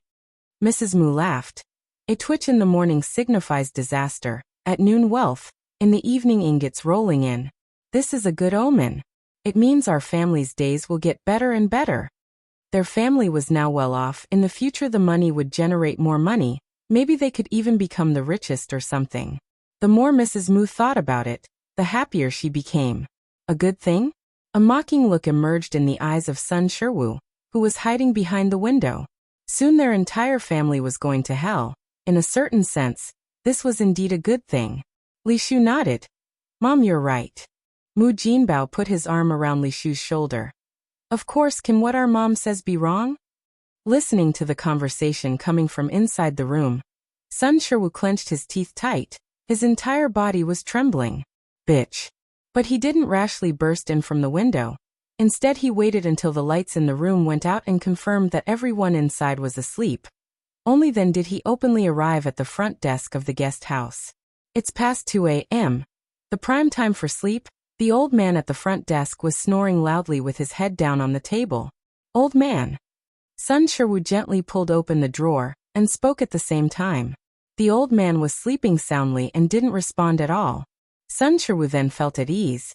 He pulled open another drawer and took out a large bunch of keys. Sun Shiwu found the key he needed, put the rest of the keys back, and then swaggered inside. Li Shu and the others were staying in a double room, located on the first floor of the guest house. Sun Shiwu carefully opened the door with the key, took off his shoes at the door, and quietly went in. Using the dim light, Sun Shiwu first went to Li Shu's bedside, took out a white towel from his bag, and covered her mouth and nose. This towel had been soaked in high-grade ether. Only a dozen seconds were needed in the sleep to make her fall unconscious. After dealing with Li Shu, Mu Jinbao was next, then Mrs. Mu, and finally the child. Only after ensuring that all 4 persons in the room were unconscious did Sun Shiwu switch on the light in the room. With a snap, a dazzling white light lit up in the air, and everything in the room was revealed. Sun Shiwu took several ropes out of his bag, tied the 3 adults together, sealed their mouths round and round with tape. After confirming that there were no problems, he fetched a basin of cold water from the bathroom and splashed it ruthlessly on their faces. The 3 dazedly woke up. The 3 didn't know what was happening and could only struggle unconsciously. Bitch. Only when a cold voice came from above their heads did they lift their heads to look. With one glance, Li Shu was stunned. This is Sun Shiwu? How did Sun Shiwu find this place? Fear gradually took over Li Shu's eyes, and wave after wave of cold sweat broke out on her back. She never dreamt that Sun Shiwu, this bastard, would find this place. What now? Looking at Sun Shiwu's current state, he doesn't look as if he would let this go easily. Did Li Xianxian know Sun Shiwu came to Beijing? Bitch. You dare to cuckold me. Sun Shiwu grabbed Li Shu's hair in one hand and pulled out a sharp kitchen knife from his bag. The light reflected a glaring, cold light. Having been a couple with Sun Shiwu, she knew this beast was capable of anything. Li Shu wanted to cry out for help, but her mouth was sealed with tape and she couldn't make any sounds. Rest assured, I won't let you die easy. Sun Shiwu grabbed Li Shu's hair and fiercely smashed her head against the wall. Bitch. Traitor. You dared to betray me and even had a bastard. Li Shu's head was spinning from the impact, the pain unbearable.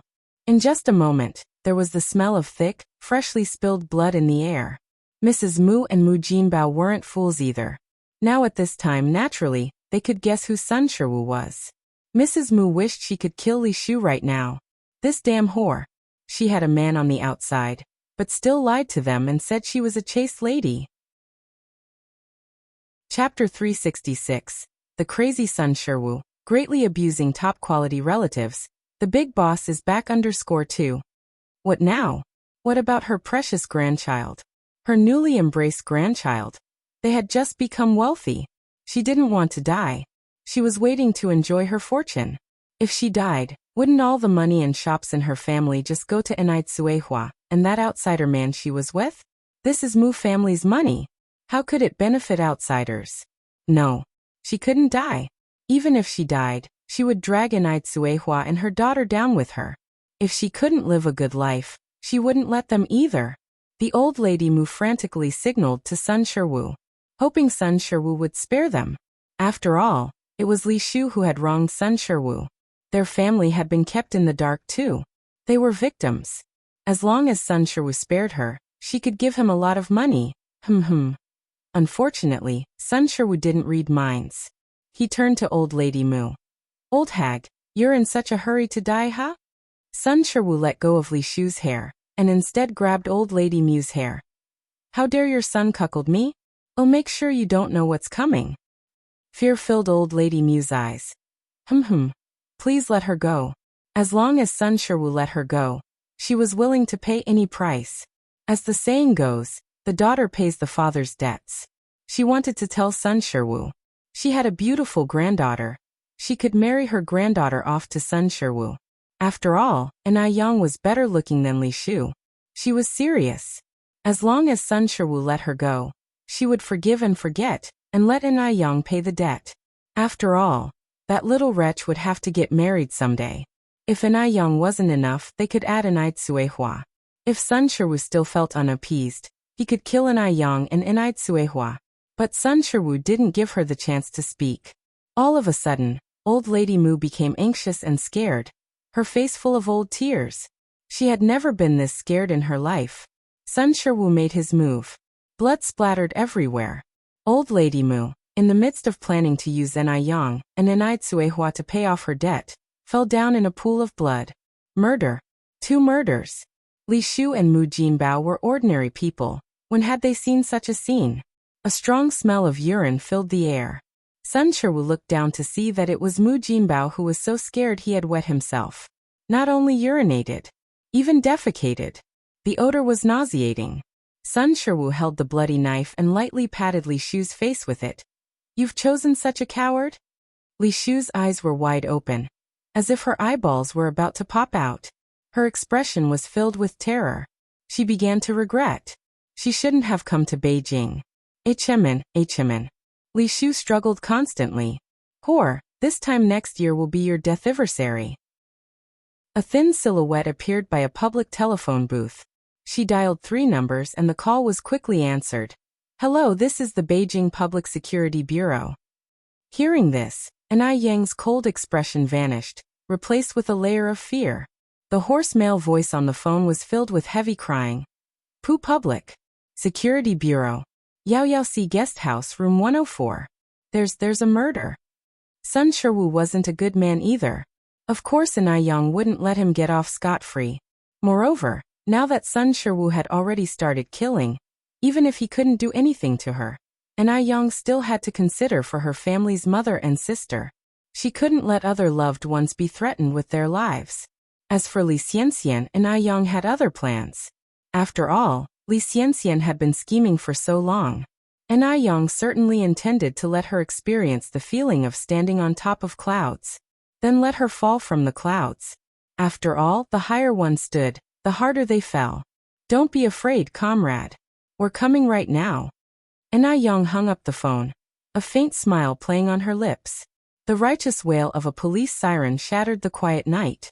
When the police broke through the door, Sun Shiwu was in the bathroom, dealing with the bodies. Upon seeing the police, Sun Shiwa's face turned white and his blood ran cold. At this moment, he knew he was done for. His life was over. Clang. The blood-soaked cleaver fell to the ground, making a piercing sound. "Don't move." Several officers pinned Sun Shiwu down. The news of the murder at Yaosi Guest House was buzzing by the next day. Chapter 367. The crazy Sun Shiwu greatly abuses his top-quality relatives. The boss is back _3. It just had to be a murder case involving complete family annihilation. Every single one of them, young or old, was gone. There was no one left to contact to identify the bodies. Thankfully, the suspect was apprehended in time. Li Xianxian jerked awake from her nightmare. She had had a very, very terrifying dream. In her dream, Li Shu, covered in blood, was staring at her. She didn't say anything, but her gaze was all the more chilling for it. That cold went clear to her bones.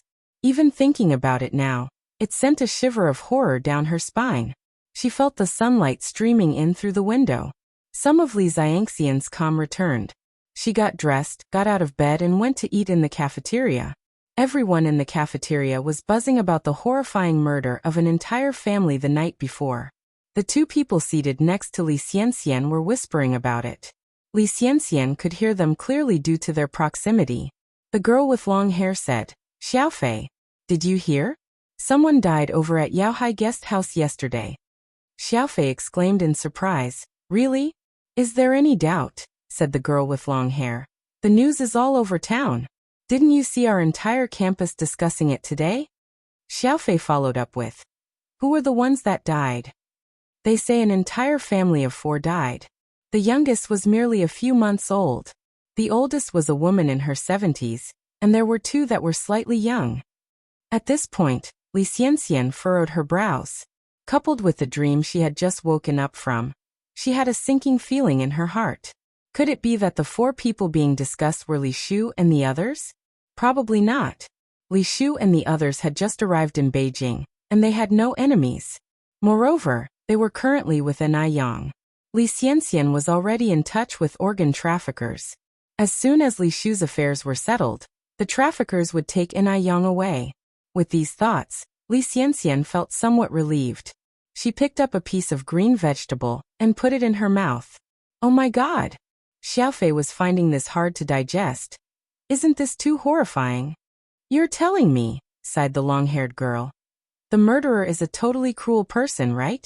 To think they would wipe out an entire family over some grudge or hatred. Xiaofei couldn't even eat anymore. Has the police found out who did it yet?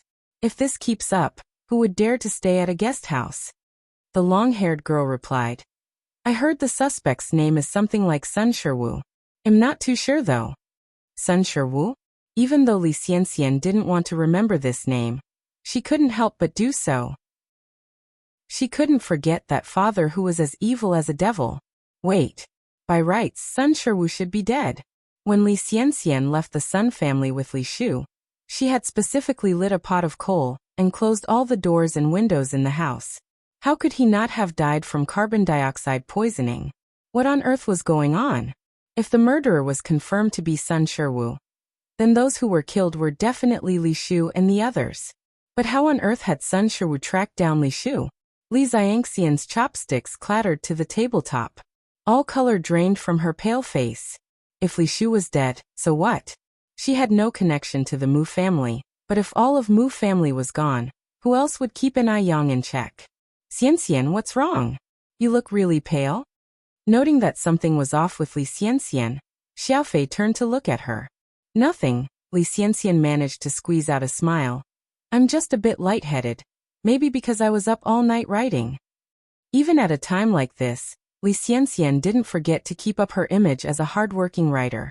Xiaofei said, Xianxian, you're already so talented and yet you still work so hard. How do you expect the rest of us to live? Exactly, the long-haired girl agreed. Li Xianxian laughed. Have you guys heard of this saying? What saying? Xiaofei asked. Li Xianxian continued. It's something I came up with when I was down on my luck. Don't laugh when you hear it. Okay, both of them nodded, very curious as to what wisdom Li Xianxian had distilled from her misfortune. After all, Li Xianxian was famously talented in their entire school. Anything she said was sure to be thought-provoking. Li Xianxian said slowly, weighing each word carefully. Children without umbrellas must run harder. I am different from you. I have no parents, no family, no backing. The only one I can rely on is myself. Therefore, I have to work harder, because only through hard work can I lead a better life. Chapter 368. The crazy Sun Shiwu greatly abuses his top-quality relatives. The boss is back _4. The child with no umbrella should try their best to run. This phrase may seem ordinary, but when you look into it, you can find it filled with life's philosophy. Very motivating. Li Xianxian indeed deserves to be a talented girl. Xiaofei and the long-haired girls admired, saying, Wow, Xianxian, you are so amazing. If you become a famous writer in the future, don't forget to give your old classmates a hand. Remember us when you're rich and successful. Li Xianxian replied softly. I'll rely on your good words. I'll work hard. I'm almost done eating. I'll go first, you guys take your time.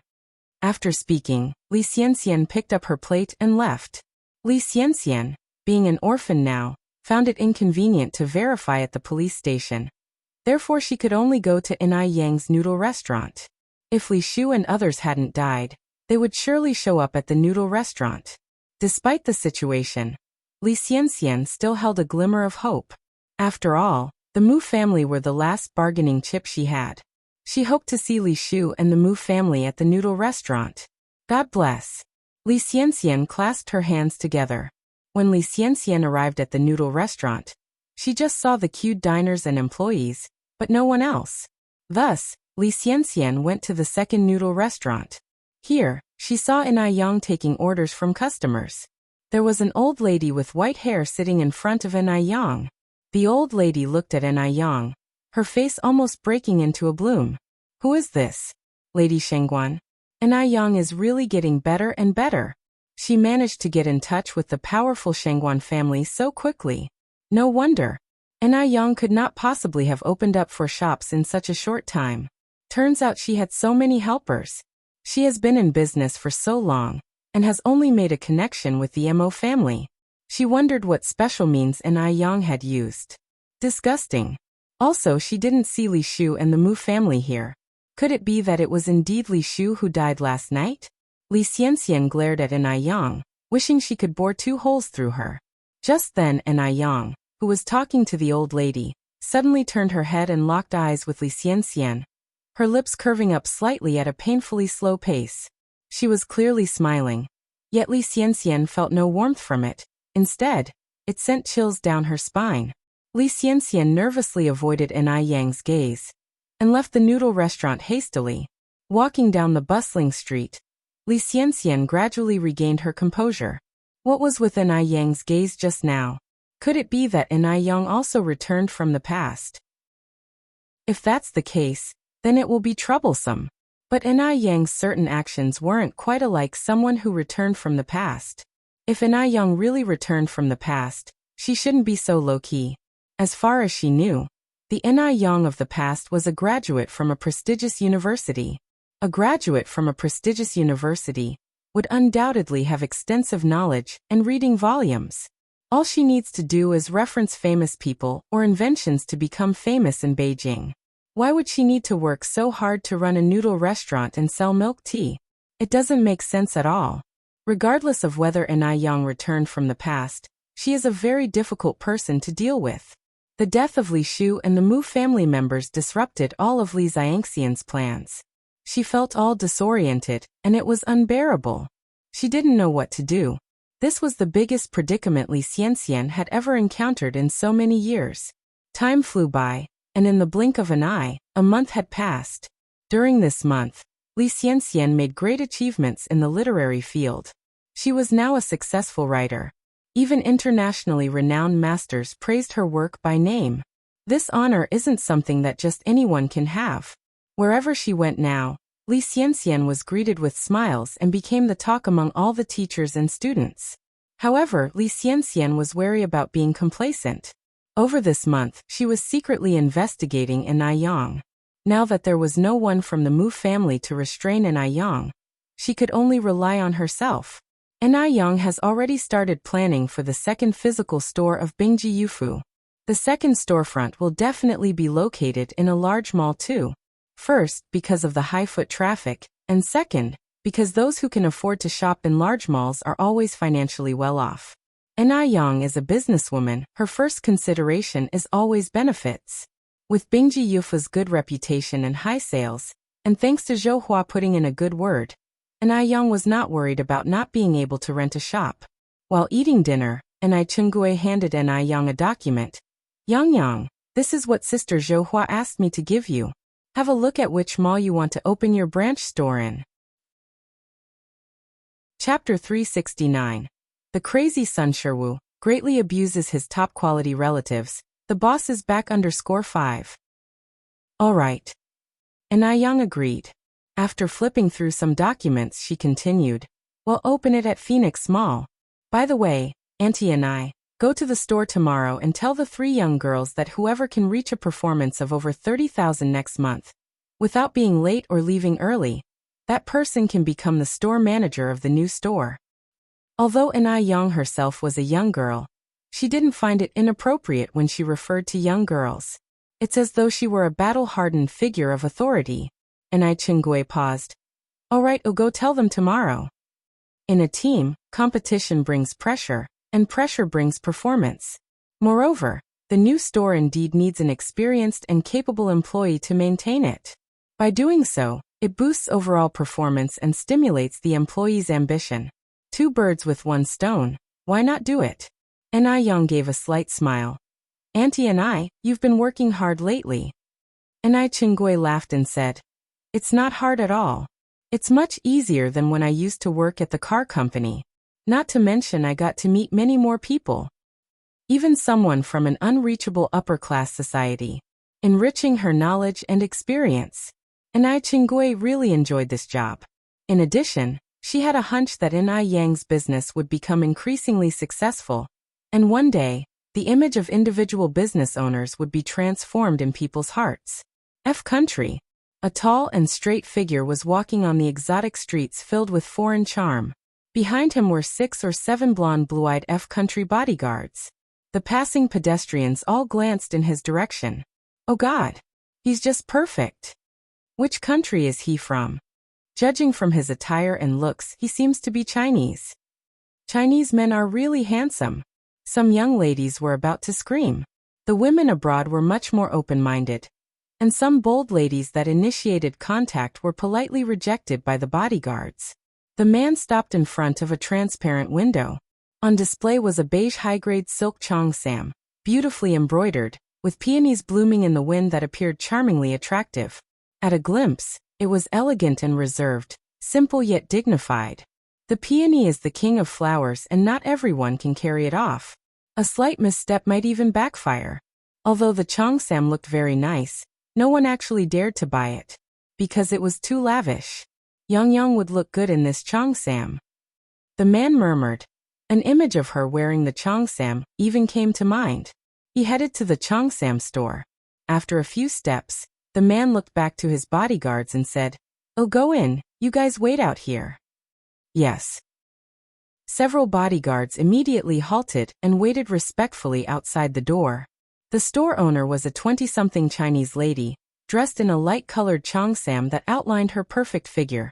Her cheongsam had delicate black edges, and she seemed like a quiet and beautiful lily, a beautiful jade in a humble home. Seeing a customer entered, she immediately welcomed him in. "Hello." It was a handsome young man. She couldn't help but look at him multiple times. Moreover, she felt as though there was something familiar about this man's eyes, as if she had seen him somewhere before. Without hesitation, the man walked up to the cheongsam. "Please pack this cheongsam for me." "All right." The store owner nodded and took down the cheongsam from the mannequin. "And these shoes as well." He pointed to a pair of black high heels. Yang would definitely look good in these black high heels. With that thought, a slight curl formed at the corner of his mouth. The frigid man suddenly smiled, looking as if the ice and snow were melting, bringing life back to the earth. The owner was taken aback for a moment, then agreed. "All right, please wait a moment." The man looked around the shop and pointed to a delicate lady's handbag. "Pack that bag for me too." Next, his gaze fell on a teddy bear that the mannequin was holding. This bear was so cute. If he gave it to Yang, she would definitely love it. "Please pack that little bear as well." He pointed at the bear. The owner apologetically said, "I'm sorry, but this Winnie bear is not for sale." Chapter 370. The crazy son Sherwu greatly abuses his top-quality relatives. The boss is back _6. "Not for sale." "Yes." The shop owner nodded. The man continued, "Name your price." "I'm sorry, but this really isn't for sale." She had seen plenty of men like him who tried to gain her attention by flashing money. The shop owner steadfastly replied, "I'm sorry, sir, no matter how much you offer, I won't sell it." At these words, the man lowered his gaze to look at the shop owner. Only then did he notice that the shop owner was also wearing a cheongsam. However, although she was wearing a cheongsam, she didn't look as good as Yang, lacking that certain aura. Her face didn't match, nor did her figure. Something was off about her. For the first time, the man realized there could be such a huge gap between individuals. Feeling the man's gaze on her, the shop owner's heart rate quickened, and a faint blush spread across her cheeks. While she did have her fair share of suitors, she had never felt this strange sensation before. She thought she might have fallen in love at the first sight. The man casually withdrew his gaze. "Then help me wrap up the other items." All the items were packed by the shop owner, who then looked up at the man and suddenly asked in Chinese, "Are you Chinese?" "Yes." The man nodded. The shop owner continued, "Is your last name Mo?" Before the man could respond, the shop owner quickly asked, Are you Emo-chishin? Seeing her recognition, Emo turned to her with a quiet sigh. And you are? The shop owner laughed. I'm Ji-ro, the girl who sat behind you in the 3rd grade. Don't you remember me? Emo shook his head. Ji-ro went on. That's alright if you don't remember, as long as you do now. I didn't expect to see you in F country. Are you working here now? Instead of directly answering her question, Emo said, I have other matters to attend to. I need to be going. Hey, wait a second. Ji-ro called out to Mo's retreating figure, running over to grab the teddy bear from the mannequin. Didn't you want this teddy bear? It's yours. Thanks, but I can't accept it. Emo politely declined. Accepting a gift given by another woman to give to Yang. What does that make him? Yang might not mind, but he would. Besides Yang, Emo didn't want to accept gifts from any other woman, nor become entangled with them. Take it, didn't you want to buy this teddy bear? Emo directly said. I'm sorry, I don't want my girlfriend to misunderstand. Ji-ro was surprised. You have a girlfriend? Yes. Emo replied lightly. Ji-ro continued. I bet she must be very pretty. Without any hesitation, Emo said. She is indeed very beautiful. Ji-ro nodded, a flicker of light flashing in her eyes. I wish you two a long-lasting relationship, and hope you get married soon. Thank you. After expressing his gratitude, Emo left the Cheongsam store carrying his purchases. Watching Mo's figure disappear down the street, Ji-ro finally turned around and headed to the counter to make a phone call. Hello Lanlan, I need to ask you something. What is it, Ji-ro? I promise I'll tell you everything I know. A crisp female voice came from the other end. Ji-ro continued. Do you remember Emo-chishin? Yes. Xiaolan replied. I saw him during the New Year. Ji-ro, why are you asking about that loser? Loser? Ji-ro frowned slightly. Why was Emo-chishin a loser? Xiaolan laughed. Ji-ro, you've been overseas for years. It's understandable that you don't know about some things. Let me tell you, Emo-chishin is not the same person he used to be. Zhao explained to Ji all the changes Emo had undergone over the years. Upon hearing this, Ji-ro didn't seem too surprised. A loser? How could Emo-chishin be a loser? Would a loser have 7 or 8 bodyguards with him when he went out? Would a loser be fluent in the language of F country? Ji-ro continued. Does Emo-chishin have a girlfriend back in China? Xiaolan replied. You know Zhao Jingrong, right? Yes. Ji-ro thought for a moment. She was studying abroad, wasn't she? Xiaolan said excitedly. She's already returned home not long ago. And let me tell you something. Zhao Jingrong is Emo-chishin's fiancé. Zhao Jingrong? Ji-ro squinted her eyes. No wonder Emo said that his girlfriend was very pretty. From what she remembered, Zhao Jingrong was indeed beautiful. A woman who could stand her ground against her. Xiaolan continued. However, Zhao Jingrong is no longer Emo-chishin's fiancé. Chapter 371. The crazy Sun Shiwu greatly abuses his top-quality relatives. The boss is back _7. What did she say? Xiaolan chuckled and said. What else can she say? She just simply didn't think highly of Emo-chishin. Think about it, Emo-chishin didn't even graduate from a regular high school. Yet Zhao Jingrong is a talented student who returned from studying abroad. It doesn't take a genius to figure out that Emo-chishin is not good enough for Zhao Jingrong. In addition, I also heard that Zhao Jingrong has vowed to marry no one but Mr. Mog in this life. Upon hearing that Emo-chishin and Zhao Jingrong had called off their engagement, Ji-ro let out a sigh of relief. She continued. Isn't Mr. Mog quite mysterious? Has Zhao Jingrong ever met him in person? I wouldn't know about that. After chatting with Xiaolan for a while, Ji-ro hung up the phone.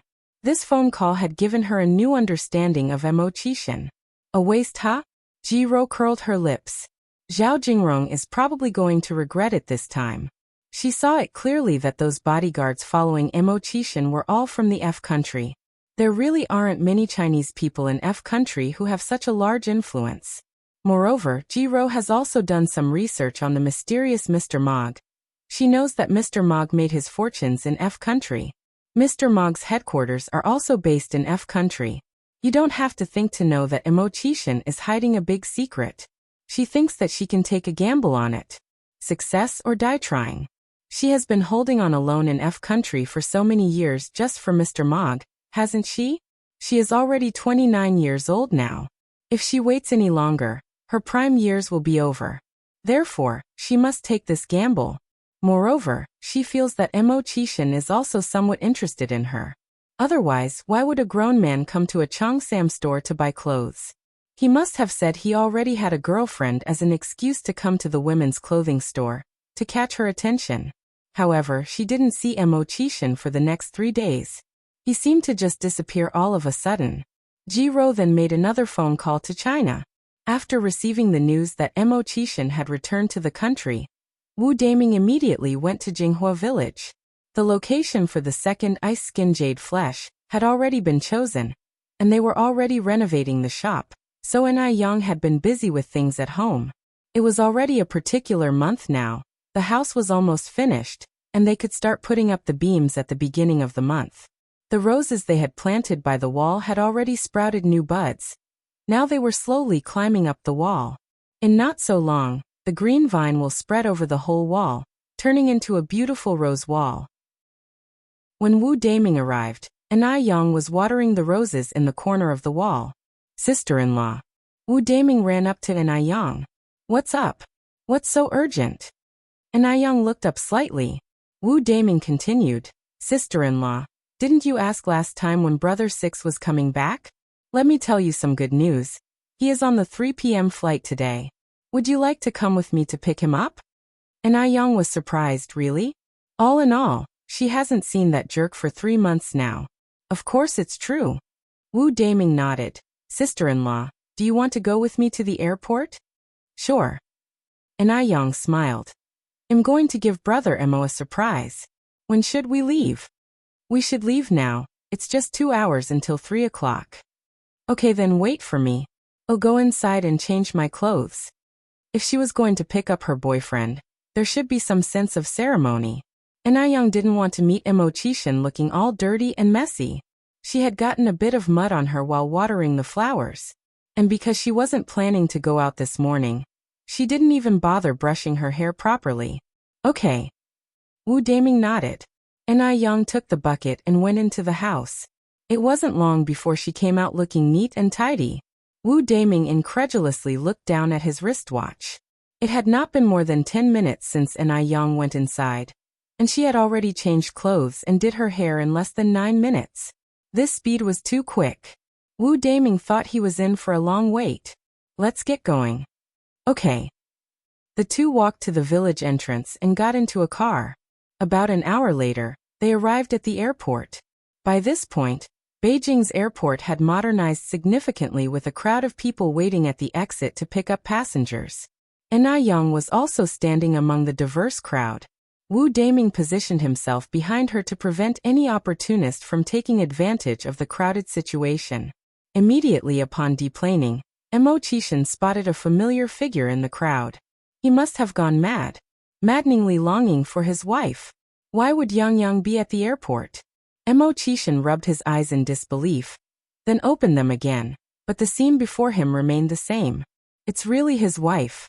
Seeing the person had been pining for, Mo Chishan momentarily forgot about everything else, walked straight over to Nai Yang, and pulled her into a hug. Holding her in his arms and feeling her warmth, Mo Chishan felt a sense of reality. So he hadn't been dreaming. Yang, I missed you so much. He deeply inhaled the refreshing scent of her hair. Nai Yang wrapped her arms tighter around the dog of a man. Brother Mo, I've missed you too. Upon hearing her words, Mo Chishan hugged her even tighter. If it weren't for the fact they were at the airport, he'd have probably picked her up, kissed her, and swung her around in joy. Single dog Wu Daming at the side. Is it really okay for you two to just ignore my existence like this? Upon seeing Mo Chishan refusing to let her go, Nai Yang pushed him away slightly. Brother Mo, we should head back. Oh. Mo Chishan reluctantly let go of her. Wu Daming extended his hand to take Mo Chishan's luggage off his hands. Mo Chishan looked at Wu Daming with distaste. Daming, how come you're here? Wu Daming. So this is the said brotherly love forgotten once the wife comes, huh? And I Young laughed and said, Wu Daming gave me a ride here. Otherwise, I wouldn't even have known that you were coming back today. Mo Qishan nodded and said, Oh, I see. Thank you for your trouble, Daming. Wu Daming pretends not to hear the offhand thanks. The three walked out of the airport and got into a car. With Wu Daming driving the car, I Yang and Mo Qishan took the back seat. Where to go now? Should he drop I Yang off first or Mo Qishan? For the moment, Wu Daming was at a loss. It seemed like I Yang could tell what was going through Wu Daming's mind and said, Why don't we drop Brother Mo off first? He must be tired after the long flight. Mo Qishan said, I'm not tired at all. Let's take your sister-in-law home first. I Yang looked at Mo Qishan and said, Brother Mo, do you recall how you promised me? What happened to the promise of listening to his wife in everything? A man's word is full of lies. Mo Qishan said, Let's do this. In major matters, we'll go with your decision, but can we go with my suggestion for minor things like this? Unable to argue with him, I Yang had to agree. Wu Daming compliantly slowed down the car to a crawl. At first, the two sat properly in the back seat. But later, Mo Qishan started getting restless. They sat closer together, and in the end, Hong Qishan daringly pulled her onto his lap. His delicate, thin chin rested on I Yang's shoulder, his hands wandering around her waist. Yang, will you come with me to F country next time? The single dog Wu Daming in the driver's seat stealthily glanced at the rearview mirror, and immediately felt his innocent heart taking a 10,000-point blow from a love attack. Couldn't bear to look anymore. Chapter 372. Abused the rotten peach blossom. Sent for identification _1. Could the two at the back seat consider the feelings of this single, pitiful man? It's uncomfortable. Heart-wrenching. Feels like crying. What to do? He too desires to be in love. Mo Qishan's arm was tightly wrapped around I Yang, his chin rubbing against her neck. I Yang pinched his chin, slapping his face while saying, You bastard, your beard is poking me. Faintly colored, the stubble on his chin isn't too noticeable, but it pricks against the soft skin, causing a stinging pain accompanied by slight itchiness. Bastard. Wu Daming in the front seat was dumbfounded. I Yang actually called Mo Qishan a bastard. It would have been less surprising if she just called him a bastard, but she even dared to slap Mo Qishan's face. It's over. Mo Qishan must be angry now. Hanging around Mo Qishan for such a long time. He knew Mo Qishan's nature well. He has a quick temper, easily angered. His character is quite eccentric. Also, he despises anyone touching his face, not to mention a woman. Even his close male friends can't do so. His face is his forbidden area. Is I Yang going to get thrown out of the window by Mo Qishan? It's highly probable. After all, such a thing has happened before. Considering this, Wu Daming slowed down the car once more to prevent I Yang from getting seriously injured when she gets thrown out. Did it prick you? Mo Qishan asked with a worried face. Does it hurt? I'm sorry, I was in a rush this morning and forgot to shave. At this moment, Wu Daming wondered if he was hallucinating. Was this still the Mo Qishan he knew? Does he not care about his face anymore? And I Yang called him a bastard, yet he did not respond. My God. This is too terrifying. Wu Daming was doubting his life. It appears that Mo Qishan is really serious about I Yang. Wu Daming looked at I Yang differently now, with more respect. Mo Qishan was carefully blowing on the prickly spot. I Yang, with disgust, covered his mouth. Stop blowing, are you a fool? Mo Qishan mustered courage and kissed I Yang's hand. I Yang had no reaction. Mo Qishan, whimpering, so afraid the wife will get mad. Since a kiss has already been given, why not kiss again? Mo Qishan mustered the courage and gave her another kiss. I Yang's hands were soft, smooth and delicate despite her frequent hard work. With no calluses, her fingers slim, fair and exquisite, like a piece of top-grade mutton fat jade. I Yang pinched his nose. Will you ever stop? Seeing that I Yang wasn't angry, Mo Qishan became braver. He whispered into her ear, Wife, your hands smell great. I Yang raised an eyebrow. You have no shame. Not having any shame. Yet I am still your man. I Yang. She realized Mo Qishan, this bastard, is becoming even more of a jerk. Wu Daming in the front seat. Please spare me this display of affection. As if suddenly remembering something, Mo Qishan picked up a package from under the seat. Yang, this is a gift I brought for you from F country. Take a look and see if you like it. There was a splendid cheongsam and a pair of black high heels inside. The cheongsam was made of high-quality silk, giving it a great feel, which immediately caught Yang, a cheongsam enthusiast's attention. The shoes were size 36. Yang curiously asked, "How do you know my shoe size?" Mo Qishan replied with proud arrogance, "How could I not know my wife's shoe size?" He was a fully dedicated, all-round perfect boyfriend, the kind who dotes on his lover. Just then, the car passed by a Western restaurant. Yang said, "Brother Mo, have you eaten yet?" "No." Mo Qishan shook his head and said, "The airline food was terrible." "Then let's go have Western food? If you're not in a rush to go home." Having dinner with his wife, why would he be in a hurry to get home? There was no wife at home. I have nothing to do at home anyway. Mo Qishan continued, "Daming, park the car in front. We are going to have Western food." Feeling the death gaze from the back of his head, Wu Daming, desperate to survive, said, "No, I can't eat Western food. My stomach is not good. I'll have a stomachache after eating it. Brother Six and sister-in-law, you two go." Mo Qishan regretfully shook his head. "Well, in that case, it can only be me and your sister-in-law." The car stopped in front. Mo Qishan helped Yang out of the car. The two entered the Western restaurant. The restaurant had a romantic ambience, with fresh roses on the tables and violin melodies lingering in the air. It was the perfect place for a couple to have dinner. Chapter 373. Abused the rotten peach blossom. Sent for identification _2. Mo Qishan carefully pulled out a chair for Yang. "Thank you, Brother Mo," Yang said as she gracefully took a seat opposite him. "Why are you still so polite with me?" Mo Qishan replied, reaching over to affectionately stroke her nose. Yang smiled and retorted, "So should I thank the bastard instead?" Mo Qishan replied seriously, "Never thank me again." Because being nice to his wife was only natural. Got it. Yang, her eyes brimming with laughter, handed him the menu. "Go ahead and order." "You order?" Yang questioned. "How would I know what you like?" Mo Qishan responded, "I'm not a fussy eater. I love whatever my wife orders." We each order 2 dishes, no refusals. Yang wasn't the dictatorial type. "All right." Mo Qishan nodded. "I'll do as my wife says." After Yang ordered 2 dishes, she handed the menu back to Mo Qishan. It was 4 in the afternoon at this moment. There were quite a few people sipping afternoon tea in the restaurant. Sitting opposite Mo Qishan and Yang were 2 girls. Jingrong.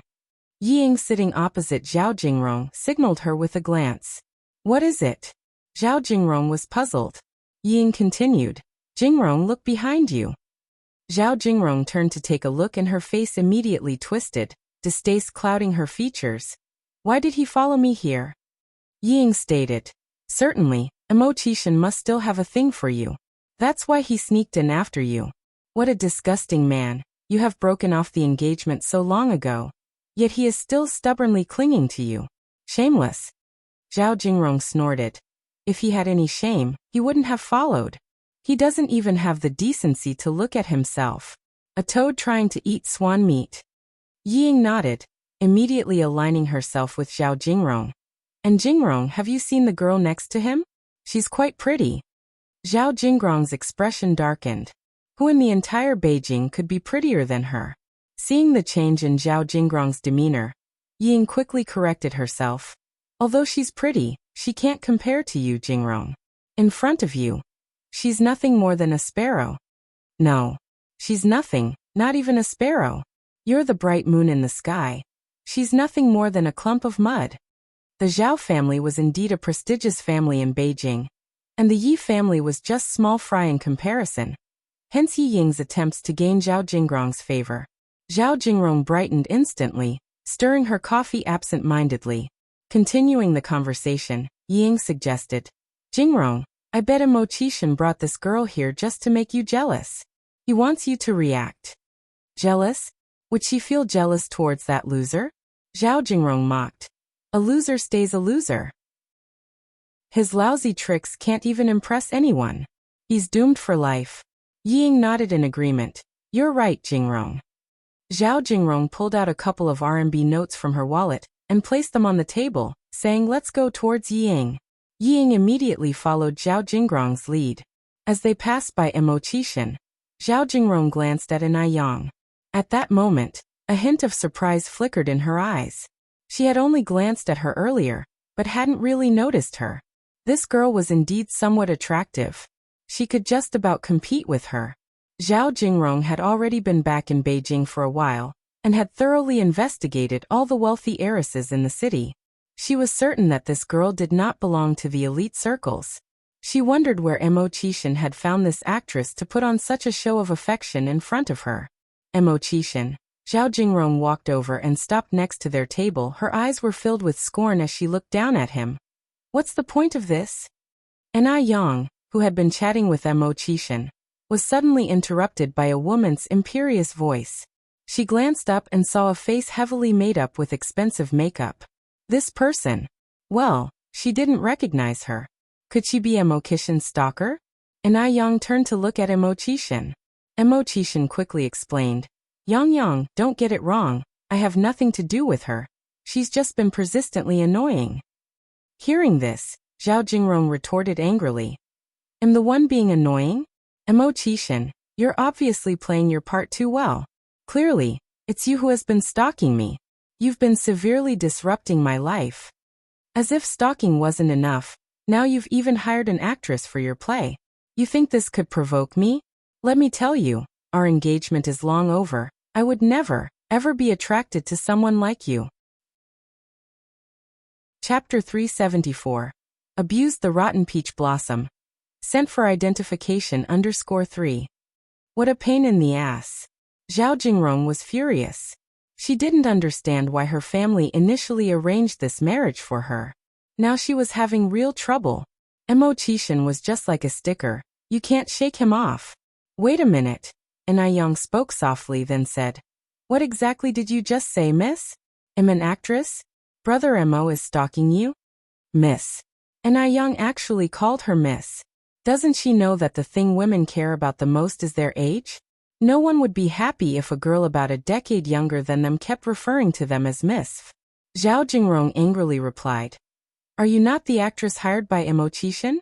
If he wasn't tailing me, then how could he just so happen to be in this restaurant? Anai laughed. If I'm an actress, how much did you pay me? And may I ask, is this restaurant your personal property? Is it the case that other than you, no one else can come? Look carefully, dear miss, there are many people in this restaurant. Are you implying they are all here because of you? Did they all follow you here? When she heard this, the other diners in the restaurant cast complicated glances at Zhao Jingrong. Zhao Jingrong choked on her words, her face turned very ugly, and she was left speechless in anger. An actress is just an actress. Isn't their mouth just like a fountain? Who can withstand it? You are making baseless accusations. Spouting nonsense. Zhao Jingrong finally squeezed out these words after being pent up for a while. It was clear that she was the victim. But why was the situation now reversed and being made her fault? If you are saying Emo-chan wasn't tailing me, do you have any evidence to prove he wasn't? Anai responded with a light smile. Dear miss, if you say Brother Emo is stalking you, I can also say that you are stalking Brother Emo. Do you have any evidence to prove you aren't? Zhao Jingrong was almost angered to death by Anai. She was stalking Emo-chan? She would stalk Emo-chan, such a loser? Wasn't Anai actually insulting her? Little bitch. How dare you talk to Jingrong like that? Ying angrily interjected. Emo-chan's face changed, and he looked over at Ying. That look made Ying shudder, made her feel chilled to the bone. Were those really the eyes of a loser? Ying looked at Emo-chan again, only to find that he had already averted his gaze. That must have been a misperception just now, right? Yes. It must have been a misperception. Anai kept her cool, saying indifferently, stirring up the pot first makes you the shameless one. Who's the real bitch here? Don't I need to spell it out? Having spoken, Yang continued, little girl, at such a young age, I suggest you keep your mouth clean, build up some good karma for your descendants. Try to be kinder as a human being. Upon hearing her words, the surrounding crowd started to gossip about Zhao Jingrong and Yi Ying. Yang looked at Zhao Jingrong and then said, also, Mo Qishan is now my boyfriend. If you know what's good for you, miss, please stay away from my boyfriend in the future. At that, the surrounding crowd had an even more complex look, and the whispers grew louder. So she's trying to steal that young girl's boyfriend. Tisk tisk, you can't really judge a person by their looks. Zhao Jingrong's face was ghostly pale. She had never been so embarrassed in her life. She originally came here intending to put Mo Qishan in his place, to make him give up on her, but she didn't expect to be ridiculed by a young girl. Mo Qishan, you're doing great. Does he think that by doing this, I would like him? How ridiculous. Let's go. Zhao Jingrong turned her head to look at Yi Ying. Yi Ying immediately followed Zhao Jingrong's steps. The two left the restaurant in a rather sorry state. Inside the restaurant, Mo Qishan dared not meet Yang's eyes. Yang lifted her eyes to look at Mo Qishan. Brother Mo, aren't you going to explain? Although she knew Zhao Jingrong was just infatuated with herself, Yang was a bit angry. After all, Mo Qishan was the first person she truly liked. Mo Qishan swallowed. Yang, you can just call me a jerk again. Mo Qishan suddenly felt that being called a jerk was more comforting and made him feel safer. Yang kept a straight face and didn't say anything. Yang. Mo Qishan carefully prodded Yang's finger. Yang didn't respond. Mo Qishan continued. Yang, there's really nothing between me and her. She is Zhao Jingrong, the one I told you about earlier. We already broke off our engagement and I don't like her at all. Yang, won't you stop being angry, please? Chapter 375. Abused the rotten peach blossom. Sent for identification _4. Yan responded grimly. Who knows if you have a plethora of ex-fiancés? Today it's Zhao Jingrong, maybe tomorrow it will be Wang Jingrong, and the day after might be Zhou Jingrong. I swear I don't. Mo Qishan raised 3 fingers. It's only this one Zhao Jingrong. It was back when I was immature for a few months, and my family's elders arranged it. Really no one else? Yan raised an eyebrow slightly. Absolutely no one else. Only then did Yan reveal a smile. Fine, I'll believe you this one time. Are you full? If so, let's go back. All right. Mo Qishan nodded, and followed Yan's pace. Yan went to the bar to pay the bill. Mo Qishan didn't dare say anything else, looking somewhat like an aggrieved little wife. The two of them were walking one in front of the other. Mo Qishan reached out to tug at Yan's sleeve. What's up? Yan turned her head slightly. Mo Qishan then said, Yang, can you call me a douchebag again? Otherwise, he kept feeling that Yan hadn't really forgiven him. Yan pinched his waist. You bastard, if there's a next time, I won't spare you. When he heard the long-missing phrase, Mo Qishan felt a sense of relief. Bending over, he appeased in a low voice. Yes, my lord wife, I promise there won't be a next time. But Yan pinched even harder. Silver-tongued devil. Mercy, my dear, this is called wholeheartedness. Wholeheartedness for you and only you. The two of them arrived at the car bantering all the way. Wu Daming first dropped off Yan, then drove Mo Qishan back to the Mo family. He wasn't sure whether it was an illusion, but Wu Daming felt that after Yan alighted, the temperature inside the car fell several degrees, becoming oppressively cold. He could barely breathe. Do you know the Yi family? After a while, Mo Qishan's voice came from the back seat. I do. Wu Daming nodded. Brother Six, did the Yi family offend you? Mo Qishan slowly lit a cigarette. His handsome face seemed to be coated in a thin layer of ice. Something far more serious. Huh. Wu Daming widened his eyes in disbelief. What could be worse than offending Mo Qishan? His curiosity was sparked. What on earth had the Yi family done to be considered unforgivable? So, Mo Qishan looked up at Wu Daming. Do you know what you should do now?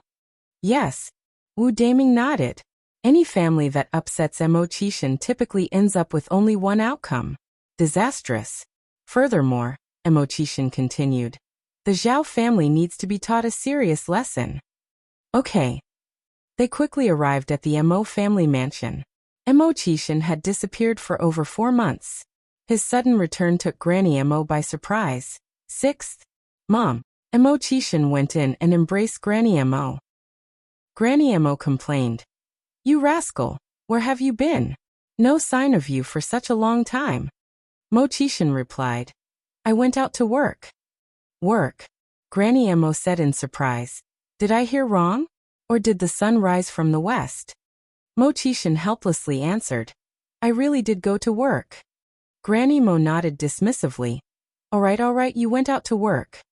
Emo Chishin. Granny Emo continued.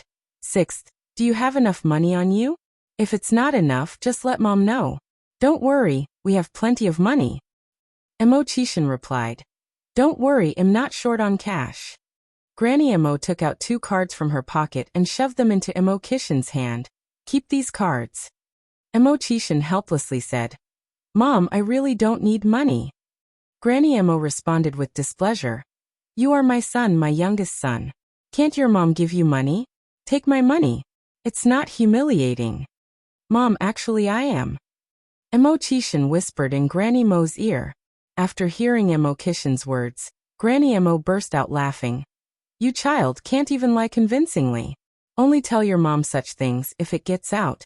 People will laugh their teeth off. Emo Chishin, Granny Emo continued. Now that you're back, Aunt Wang introduced a girl to you. Find some time to see her tomorrow. You're not getting any younger. When I was your age, your elder brother was already 12. Don't worry, I've checked her out.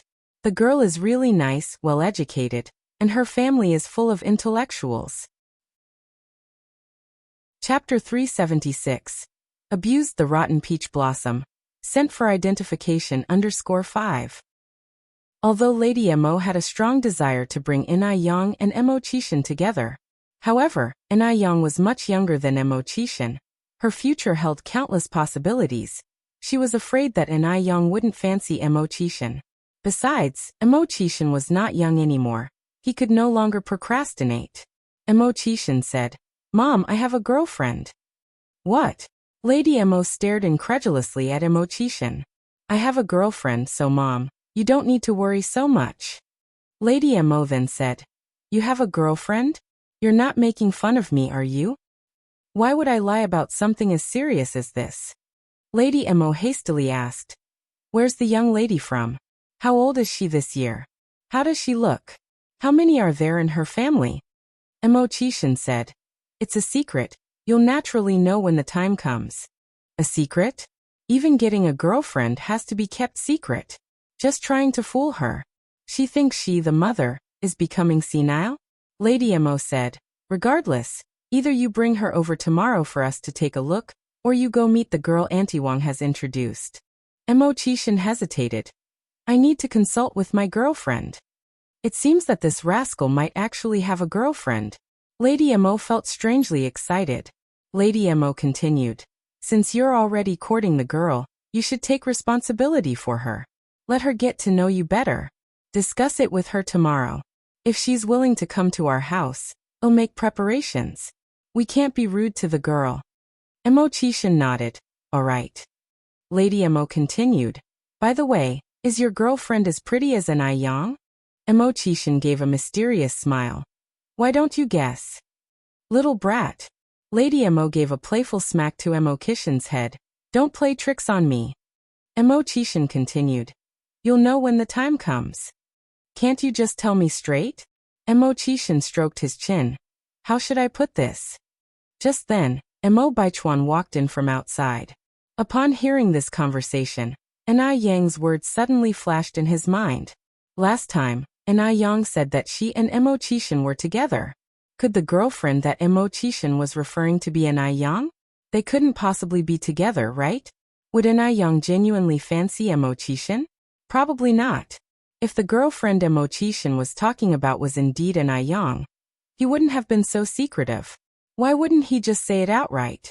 Yes, that person definitely isn't In-ai Yang. Upon this thought, Emo Baichuan breathed a sigh of relief and headed upstairs. Chuan Chuan.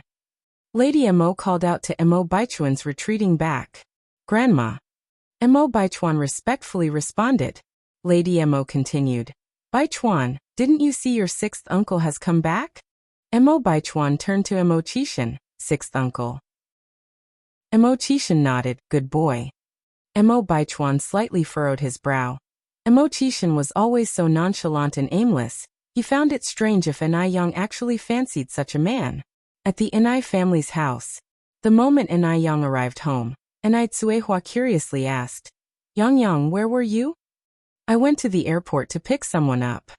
Who? Enai Yang continued. It was Mo Qishan. Mom, I'm dating Mo Qishan. Presently, Enai Yang didn't want to hide from Enai Tsuehua anymore. Enai Tsuehua smiled and said, then you have to treat Xiaomo well. Xiaomo is a good boy. You're not allowed to bully him. Enai Tsuehua sincerely admired the young Mo Qishan. As Enai Yang chopped tomatoes, she said, look at what you're saying. How could I bully him? Enai Tsuehua continued. Does Xiaomo's mother know about this? Their family is unlike ours. Will his mother have any prejudice against us? Rest assured, Auntie Mo is not the type to judge by appearances. Enai Yang was quite familiar with Lady Mo's character. Upon hearing this from Enai Yang, Enai Tsuehua finally felt relieved. The next day, Enai Yang took Enai Tsuehua to the city. The weather was getting warmer, and Enai Yang wanted Enai Tsuehua to go to the city more often. Staying home all day could easily lead to depression. There were lots of people on the street. Spring had come, and kite vendors could be seen everywhere. Enai Yang bought an eagle kite. Mom, why don't we take Yunyin to the park to fly kites? Chapter 377. Abused the rotten peach blossom. Sent for identification _6. Little Enai Yun is 1 month old now and can already toddle around. Not far from here, there's a wetland park. At this season, the wetland park is bustling with parents who bring their children out to fly kites. Upon seeing the kites, little Enai Yun laughs with joy. Sister. Sister. Sister. Enai Yang says, Yun, that is a kite. Little Enai Yun follows and says, Hongzheng. Kite. Enai Yang corrects her. Hong. Enai Yang.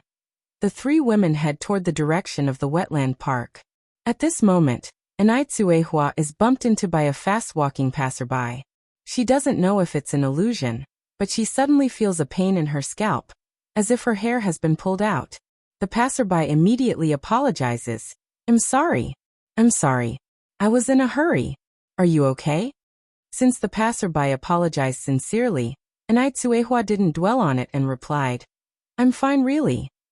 Upon hearing that Enai Tsuehua was okay, the passerby hastily walks off, as if afraid Enai Tsuehua might accuse her of something. Mom, are you really okay? Enai Yang asks. Enai Tsuehua smiles and says, I'm not made of gold. What could possibly happen to me? That's a relief. The passerby swiftly runs into a small alley and hands over 2 strands of hair to a middle-aged man. The middle-aged man hands him 10 yuan. Thank you, says the passerby, smiling. If there is such work in the future, you can contact me at any time. Enai Yang and Enai Tsuehua walk along the road. Suddenly, a male voice sounds from behind them. Yang. Enai Yang looks back and sees Mo Qishan. Brother Mo. Yang. Mo Qishan runs over and greets politely. Good day, auntie. Knowing that Mo Qishan and Enai Yang are dating, Enai Quihua's gaze softens considerably. Xiaoma, you're here. Yes. Mo Qishan nods. Auntie, where are you and Yang going? Enai Tsuehua says. We are heading to fly kites. Xiaoma, would you like to join us? Sure. Mo Qishan agrees happily. Because Enai Tsuehua is present, Mo Qishan doesn't dare to behave frivolously. He doesn't even dare walk too close to Enai Yang. They walk behind Enai Tsuehua. When Enai Tsuehua isn't looking, Mo Qishan reaches out and quietly holds Enai Yang's hand. When Enai Tsuehua turns back to speak to them, Mo Qishan quickly releases Enai Yang's hand and seriously answers Enai Quihua's questions. He's acting as if nothing had happened. Enai Yang stifles a laugh, extends her pinky finger, and hooks Mo Qishan's little finger, whispering, Brother Mo, actually, my mom already knows about us. If you want to hold hands, just hold it. This man is really stubborn. Emo Kishin's heart leaps. Really? Yes. Inayang nods. Then how does mom perceive me? Emo Chishin lowers his voice. Inayang says, you're fine. After finishing her sentence, Inayang realizes something was off. She nudges his waist with her elbow. What do you mean our mom? She's my mom. Stop trying to take advantage. Emo Chishin clutches his waist, acting dramatically. Murdering your own husband, that's what you're doing. You jerk. At this moment, Inai Tsuehua turns back. Yang, it's a left turn up ahead to get to the park, isn't it? Emo Chishin quickly lets go of Inai Yang's hand, startled. Inai Yang nods and says, yes mom, a left turn up ahead and we'll be there. All right. Inai Yang turns his gaze to Emo Chishin, teasing. Anyway, my mom already knows. What are you afraid of? Emo Chishin says, I have to maintain a good image in front of mom. What if she thinks I'm not steady enough and not a good match for you? Inai Yang laughs, you fool. They arrive at the park soon after. The May weather is not cold, not hot. It's just right. All sorts of kites are flying in the park sky. Inai Tsuehua and little Inai Yin are busy flying kites, while Inai Yang and Emo Chishin sit under a big tree chatting. Yang, my mom wants to invite you over to our house tomorrow. Inai Yang looks at Emo Chishin, puzzled. Emo Chishin continues. As my girlfriend, Yang, do you want to go? Is it time to meet the parents already? Inai Yang is stunned. Yang. Inai Yang thinks for a moment, sure. It's inevitable that the ugly wife will meet her in-laws. Besides, she's already quite familiar with Mo's Mrs. and Mr. Chapter 378. Abused the rotten peach blossom. Sent for identification _7 really? Emo Chishin asked with some uncertainty. MMHM. Inai Yang nodded, raising an eyebrow and counter-asking. What?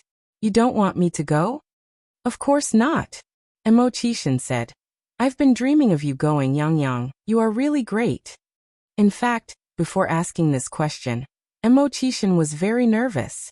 After all, he and Inai Yang haven't been in a relationship for that long. He was afraid Inai Yang would think he was too frivolous. Emo Chishin was born a prodigy, but in front of Inai Yang, he didn't have much security, because Inai Yang was just too outstanding, and she was so much younger than him. He was afraid Inai Yang would despise him. Over here, Inai Tsuehua and little Inai Yin had already flown the kite into the sky. Little Inai Yin clapped his hands excitedly. Amazing kite! Inai Tsuehua handed the kite reel to little Inai Yin. Yin, can you hold this? Once he had hold of the reel, little Inai Yin became even more excited. Just then, the kite string suddenly broke. The kite in midair began to descend in a straight line. Little Inai Yin pointed at the kite, anxiously saying, down, gone. Yin, don't worry, mommy will take you to pick it up. Inai Tsuehua carried little Inai Yin towards the place where the kite had fallen. Halfway there, she saw a tall man carrying an eagle-shaped kite and walking in their direction. Comrade, is this your kite? Yes, it's ours. Inai Tsuehua, holding the child with one hand and accepting the kite with the other, said, thank you. No problem, it was just a small favor. It was then that Inai Tsuehua recognized the man's face, and exclaimed in surprise, it's you. The man looked at Inai Tsuehua in confusion. You are? Inai Tsuehua continued, we met on the tram before. If it hadn't been for your timely intervention then, my child and I might have been in big trouble. Although they had met only briefly at the time, Inai Tsuehua had a deep memory of his face. After all, he had helped her so much. Yes, this man was none other than Shangguan Dehui, the father of Shangguan Su. Shangguan Dehui only remembered the incident that had happened on the tram about 5 months ago. In the vast sea of people, two strangers meeting again was indeed a rare fate. Oh, it's you. The child has grown so much. Children can change a lot in a short time. There was a big difference between little Inai Yin at 7 months and at 11 months. Fufu. Little Inai Yin was very smart and knew to call younger people brother and older people uncle. She could say anything now, except for daddy. Shangguan Dehui loved children. Seeing such a cute little Inai Yin, he couldn't help but ask, would you mind if I hold the child? Not at all. Enai Tsuehua handed the child to Shangguan Dehui. Shangguan Dehui reached out to take the child. Little Enai Yun was rarely held by men, and was very excited at this moment. Shangguan Dehui continued, "What's the child's name?" Enai Yun. Enai Tsuehua explained, the Enai with a person radical, followed by Yun, as in cloud. Shangguan Dehui nodded. Reach the end of the water and sit to watch the rising clouds. It's a very nice name. Thank you. Enai Tsuehua thanked him. If it had been before, Enai Tsuehua would definitely not have understood the meaning of these 2 lines of poetry, but now things were different. For more than half a year now, she had been reading every day and had completely transformed. Dad. Shangguan, she ran over from the other side. And when seeing Enai Tsuehua and little Enai Yun in Shangguan Dehui's arms, she paused for a moment. Shangguan Dehui took the initiative to introduce, "This is my daughter, Shangguan Shi. Xiaoxi, this is Aunt Enai Tsuehua, and her daughter Enai Yun." Shangguan Shi greeted them politely, "Hello, Aunt." Little Enai Yun chirped out, sis. Of all the words, she could call out sister the clearest. Seeing how adorable little Enai Yun was, Shangguan's heart was instantly warmed. "Hello, little sis." "Hello, sis." Little Enai Yun was especially well behaved. Shangguan, she took out a candy from her pocket. "Little sis, this is for you." "Thank you, sis." Little Enai Yun's face was so thrilled. Her eyes squinted into slits. "You're welcome." Shangguan, she gently patted her little head, then remembered something, and addressed Shangguan Dehui. "Dad, Aunt Lin and the others have arrived." "Oh, let's go then." After bidding Enai Tsuehua farewell, Shangguan Dehui and Shangguan Shi left together. Meanwhile, at the Zheng family, Zheng Lingling noticed that today, old lady Zheng had once again called butler Lu to the study room. So, under the pretense of delivering chicken soup to the old lady, she brazenly lurked outside to listen in.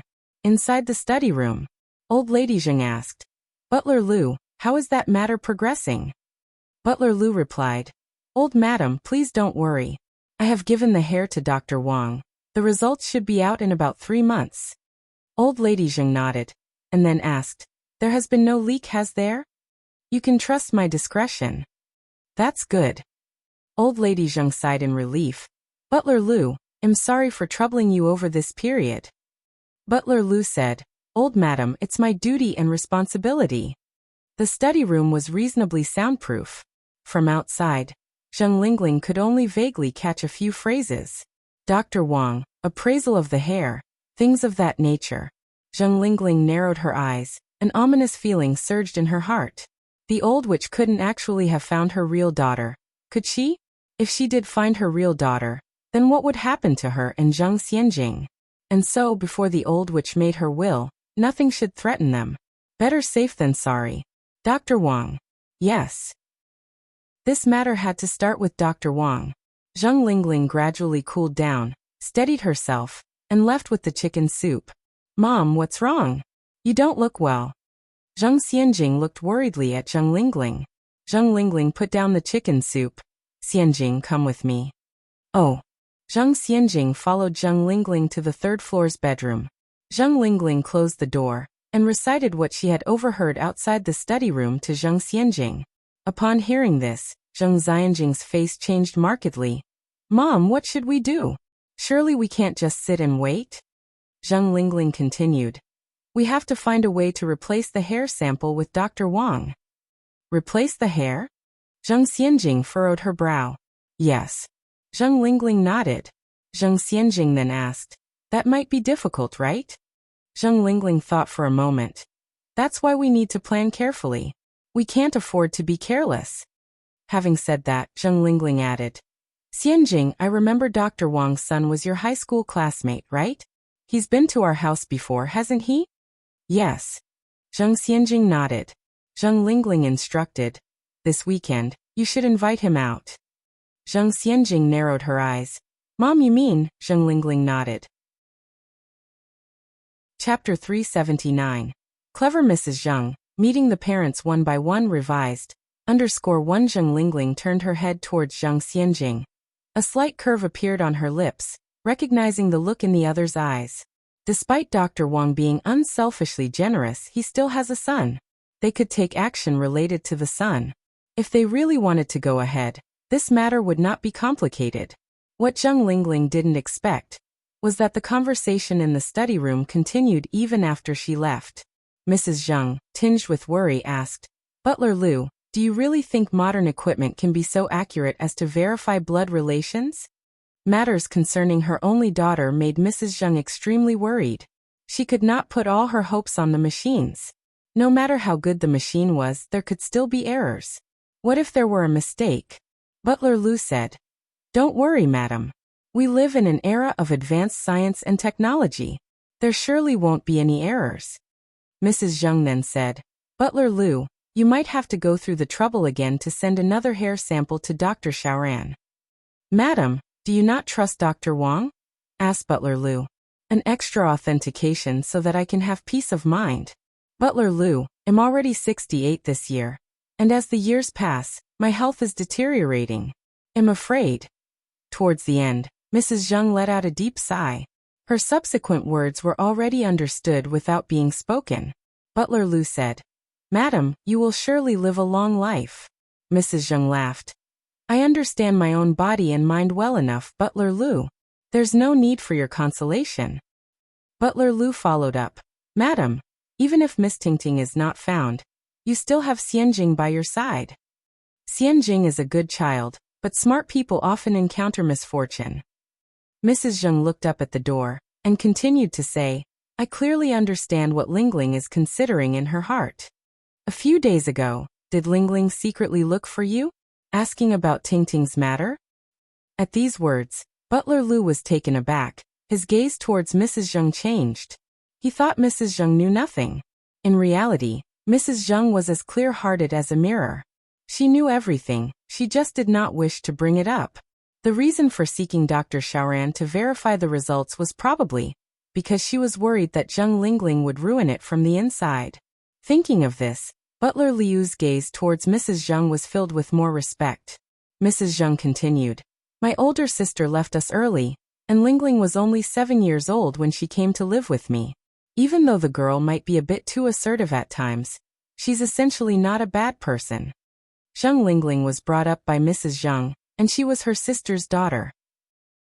Although they were not biological mother and daughter, their bond had the foundation of the previous generation's relationship. If it weren't for a friend's plea, Mrs. Zheng would not have been in the mood to adopt a daughter at the time. Butler Liu nodded. "Madam, what you said is right."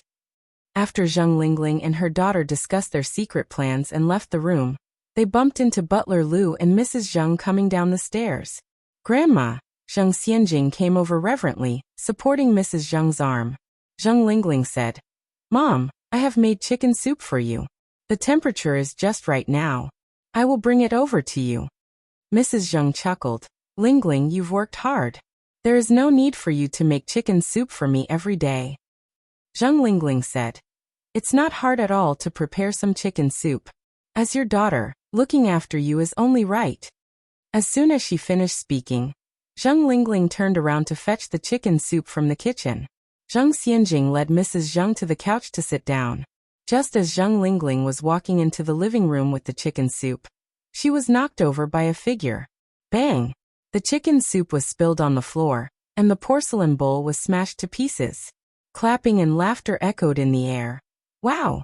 So much fun! It's really fun! Ha ha ha! Mom, are you alright?"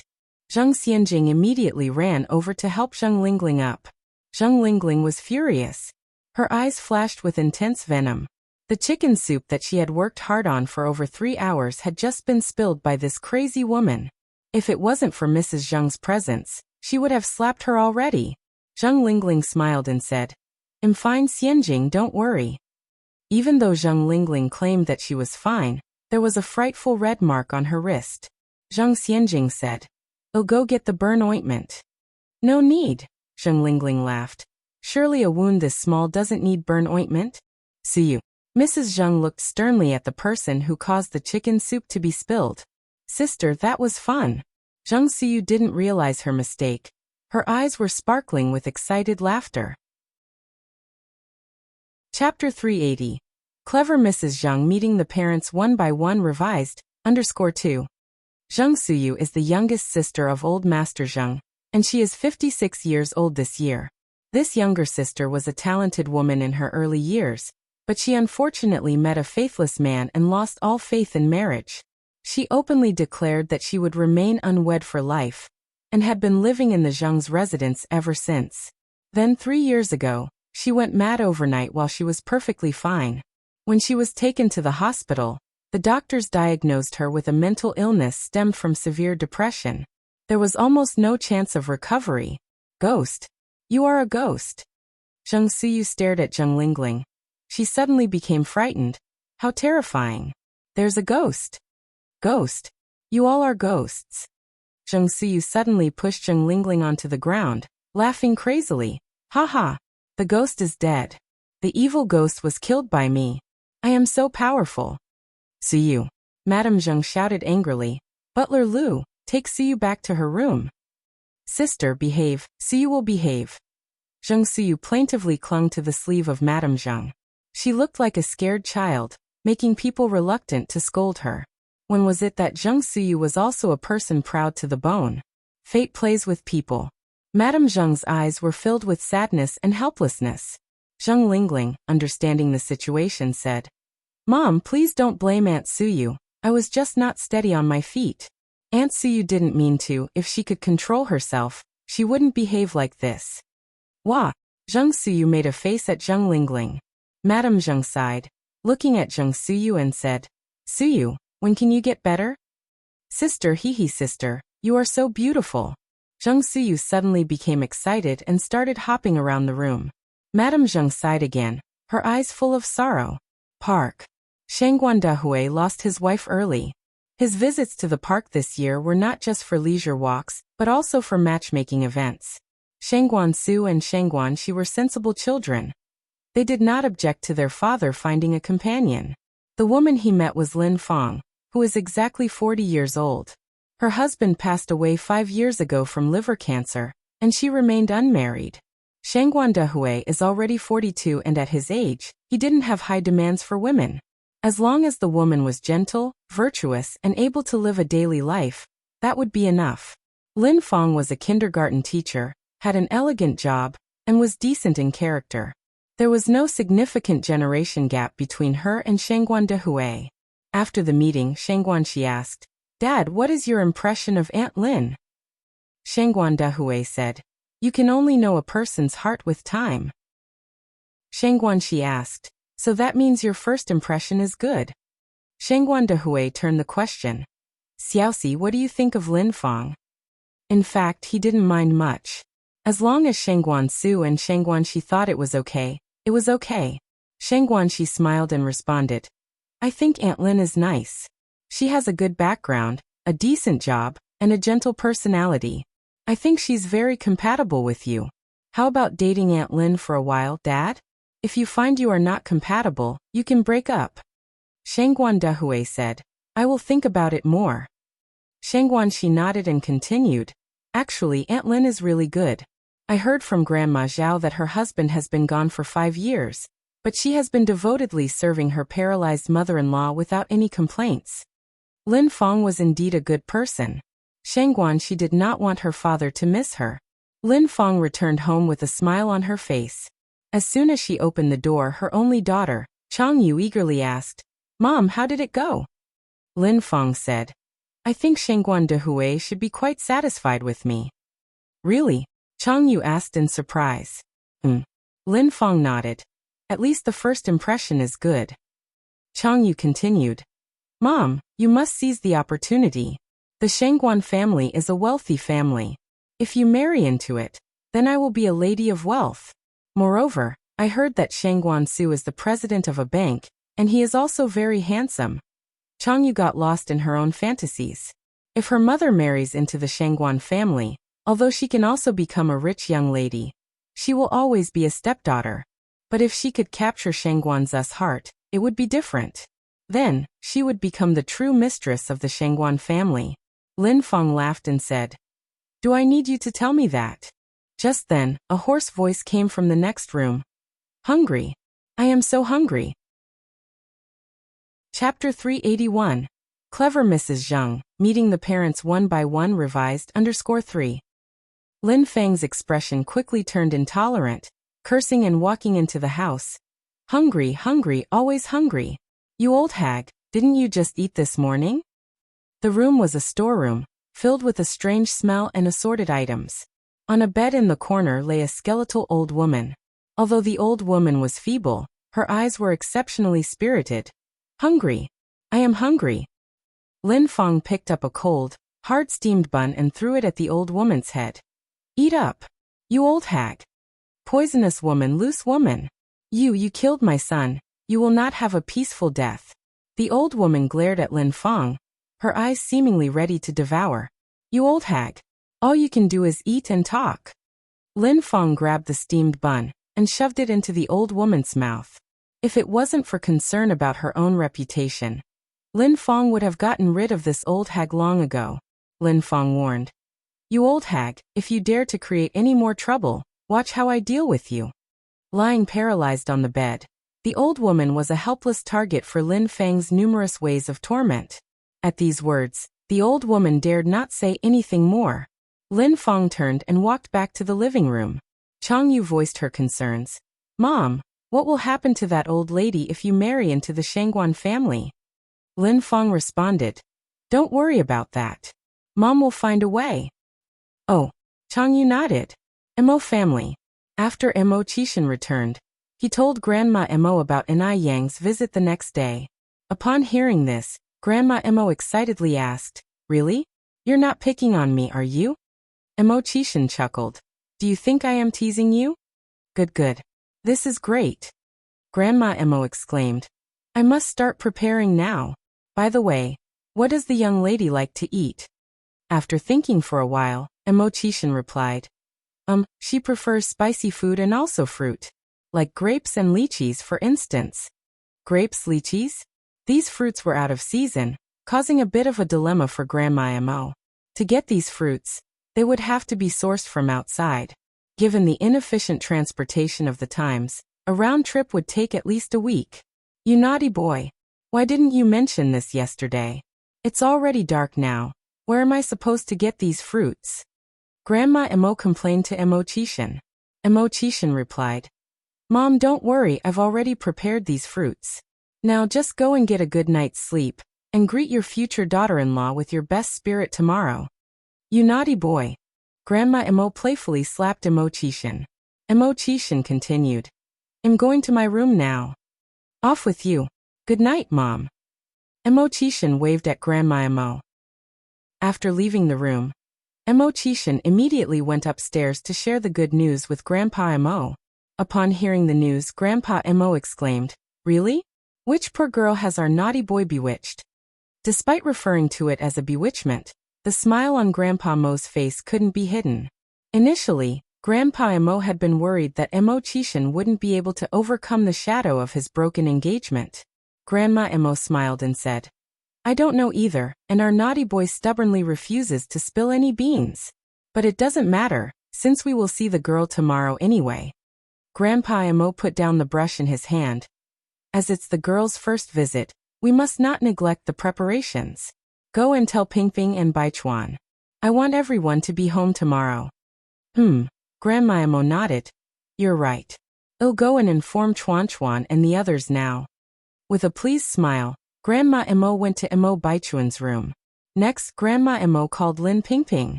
After learning the entire situation, Lin Pingping hesitated and said, Aunt, considering that I'm divorced, will the girl's family feel uncomfortable if I attend such an important occasion? Grandma Mo responded, You silly girl. What time are we living in that you still have such thoughts? Divorce? So what? Divorce is not a disgrace. By coming, you're showing respect to the girl's family, and also helping to keep an eye on things. Upon hearing this, Lin Pingping agreed. Bright and early the next day, Mo Qishan woke up. He opened his wardrobe, debating on what to wear, trying on outfit after outfit without satisfaction. Finally, he decided on his frequently worn white shirt. Chapter 382. Clever Mrs. Zheng, meeting the parents one by one revised, _4. After choosing his clothes, he carefully shaved off his stubble, meticulously washed his face, and finally headed downstairs. When he reached the ground floor, Mr. and Mrs. Mo were sitting on the sofa reading the newspaper. "Old Six, you're up. I was just about to wake you," they said. "Mom, Dad, have you eaten yet?" "Your dad and I already ate. We left breakfast for you on the table. The quicker you consume it, the sooner you can go pick up your bride." "Okay." Mo Chishan picked up a meat bun saying, "I'm leaving now." After Mo Chishan left, Mrs. Mo fell into a state of anxiety. "Husband, do I look good in this outfit? Is it acceptable?" In anticipation of meeting her future daughter-in-law, Mrs. Mo was dressed exceptionally formal today. Mr. Mo, without lifting his gaze from the newspaper, said, "The young lady is dating Old Six. What's the use of you looking good?" Mrs. Mo replied, "I want to make a good impression on her." Mo Chishan cycled to the Enai family's courtyard. When he arrived, Enai Yang was in the living room having a meal. "Xiaomo's here," Enai Tsuehua urged. "Yang, hurry up and eat." "Okay." Enai Yang managed a garbled agreement while still eating porridge. Mo Chishan said, "No worries, Auntie, there's no rush. We still have plenty of time." Enai Tsuehua laughed and said, "Little Mo, have you eaten yet? If not, you can eat with us. The pan-fried dumplings this morning were hand-wrapped by Yang herself." Mo Chishan politely said, "Thank you, Auntie, but I've already eaten." Enai Yang lifted her eyes towards Mo Chishan. "Brother Mo, why so shy?" Enai Tsuehua handed him a fresh pair of chopsticks and a bowl. "We are all family, little Mo. There's no need to be formal." Mo Chishan stood up, accepting the bowl and chopsticks with both hands. "Thank you, Auntie." In a little while, Enai Yang put down her bowl and chopsticks, then said, "Brother Mo, take your time. I'm going to change." "Okay." Mo Chishan nodded. Somehow his face suddenly flushed. For some inexplicable reason, he felt a little warm. Within a short time, Enai Yang emerged from her room fully dressed. However, Mo Chishan was not in the living room. "Where is he?" Enai Yang raised her eyebrows slightly. Just then there was a sound from the kitchen. Enai Yang went to see and found Mo Chishan washing dishes in the kitchen. He was slightly bent down, fully concentrated, and hadn't even noticed Enai Yang's arrival. His rolled-up sleeves revealed the strong, fair wrists. His hands were slender, with clear, pronounced veins, a hand model's delight, tempting one to touch. In this era, unlike future generations, men tended to be chauvinistic, believing that kitchen chores were women's work. But he looked completely at ease doing them. He really knew how to put on a show. Enai Yang approached him with a light smile. "Brother Mo, pretty impressive." Mo Chishan responded with a grin. "Thank you for the compliment, boss. Also, this cheongsam you're wearing is really beautiful. You're like change from the Moon Palace." Enai Yang was wearing a cheongsam she brought back from F country. The pale yellow cheongsam accentuated her already fair skin, making it look as delicate as a peeled eggshell. The cheongsam was embroidered with lifelike peonies, which were typically known as the king of flowers, and were known for their ability to enliven Beijing when they bloom. However, with the cheongsam on Enai Yang, the peonies seemed to lose their shine. Enai Yang's eyes twinkled. "I see you're still good with your sweet talk." After washing the last dish, Mo Chishan leaned towards Enai Yang and said, "Would you like to taste how sweet?" Enai Yang was shocked, her cheeks instantly turning a deep shade of red. She glared at him, shameless. She quickly realized that Mo Chishan, the loathsome man, was becoming increasingly flirtatious. Enai Yang even began to suspect that Mo Chishan's initial innocent demeanor was just a ploy to beguile her. Mo Chishan gazed at her, seemingly lost in thought for a moment. My God! His bride looked beautiful even when she was angry. Enai Yang ignored him and walked out of the kitchen. Mo Chishan immediately followed her out. Enai Tsuehua brought out a prepared gift for Enai Yang. Yang, you should bring this." "Okay." Enai Yang reached out for it. Mo Chishan said, "Auntie, you really don't have to." Enai Tsuehua smiled and said, "This is Yang first time visiting your home as your girlfriend. It's a basic courtesy. Xiaoma, if you don't accept it, I'll get upset." Mo Chishan chuckled. "Auntie, thank you." Enai Tsuehua said, Why are you still being so formal with me, little Mo? Alright, you two should get going. Don't keep your family waiting. Chapter 383. Clever Mrs. Zheng, meeting the parents one by one revised, _5. Alright auntie, goodbye. Goodbye. Anai Tsuehua waved her hand. Mo Qishan was still riding on that bicycle. Anai Yang was sitting at the front. It wasn't that Mo Qishan didn't want to drive over, but that he enjoyed this feeling. The Mo family. The elderly Mr. and Mrs. Mo had been eagerly awaiting for quite a while. Just then the butler, with binoculars in hand, rushed downstairs from the floor above. They're here. Master, madam. The sixth young master is biking over. Old Madam Mo excitedly said, Really? The butler nodded. Yes, they're already at the intersection now. Old Madam Mo turned her head and directed her gaze at Master Mo. Come on, dear, let's hurry out to meet them. Old Master Mo responded nervously. Wait a moment. What's wrong? Old Madam Mo looked at Master Mo impatiently. If you have something to say it quickly. She was eager to meet her future daughter-in-law. Master Mo continued, This outfit of mine, does it look all right? In a rather disgusted tone, Old Madam Mo said, The young girl is dating our sixth son, not you. What use is there for you to look so presentable? Master Mo.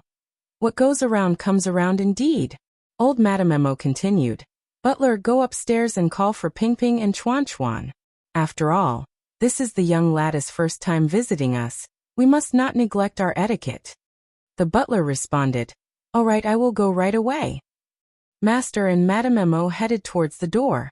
Both of them waited with bated breath. Why haven't they arrived yet? Didn't the butler just say they were here? Yeah. Why aren't they here yet? Both elders were getting anxious. Just then, they could finally see the silhouette of a person riding a bicycle within their line of sight. Getting closer and closer. Old Madam Mo excitedly said, They're here. Old Master Mo squinted his eyes and said, Why does this young lady look somewhat familiar? It was only when Mo Qishan introduced Anai Yang to the old couple that they finally reacted. Mom, Dad, let me introduce you to my girlfriend Anai Yang. Anai Yang greeted them with a smile. Aunt Mo, Uncle Mo. What? Both Old Master and Old Madam Mo glanced at each other, surprise written all over their faces. Old Madam Mo was the first to come back to her senses, gripping Anai Yang's hands and asking, Yang, you're not joking with me, are you? Did Mo Qishan really manage to win her over? This felt more like a dream. It was so unbelievable. Anai Yang responded, Auntie Mo, do I look like I'm joking? Old Madam Mo shook her head. No, not at all. Oh my, who would have thought, Mo Qishan really won over Anai Yang. A thing even she didn't dare to dream of. Old Madam Mo was on top of the world with her excitement. She even felt the urge to break into song. Master Mo finally responded. Yang, come in and sit. Come in.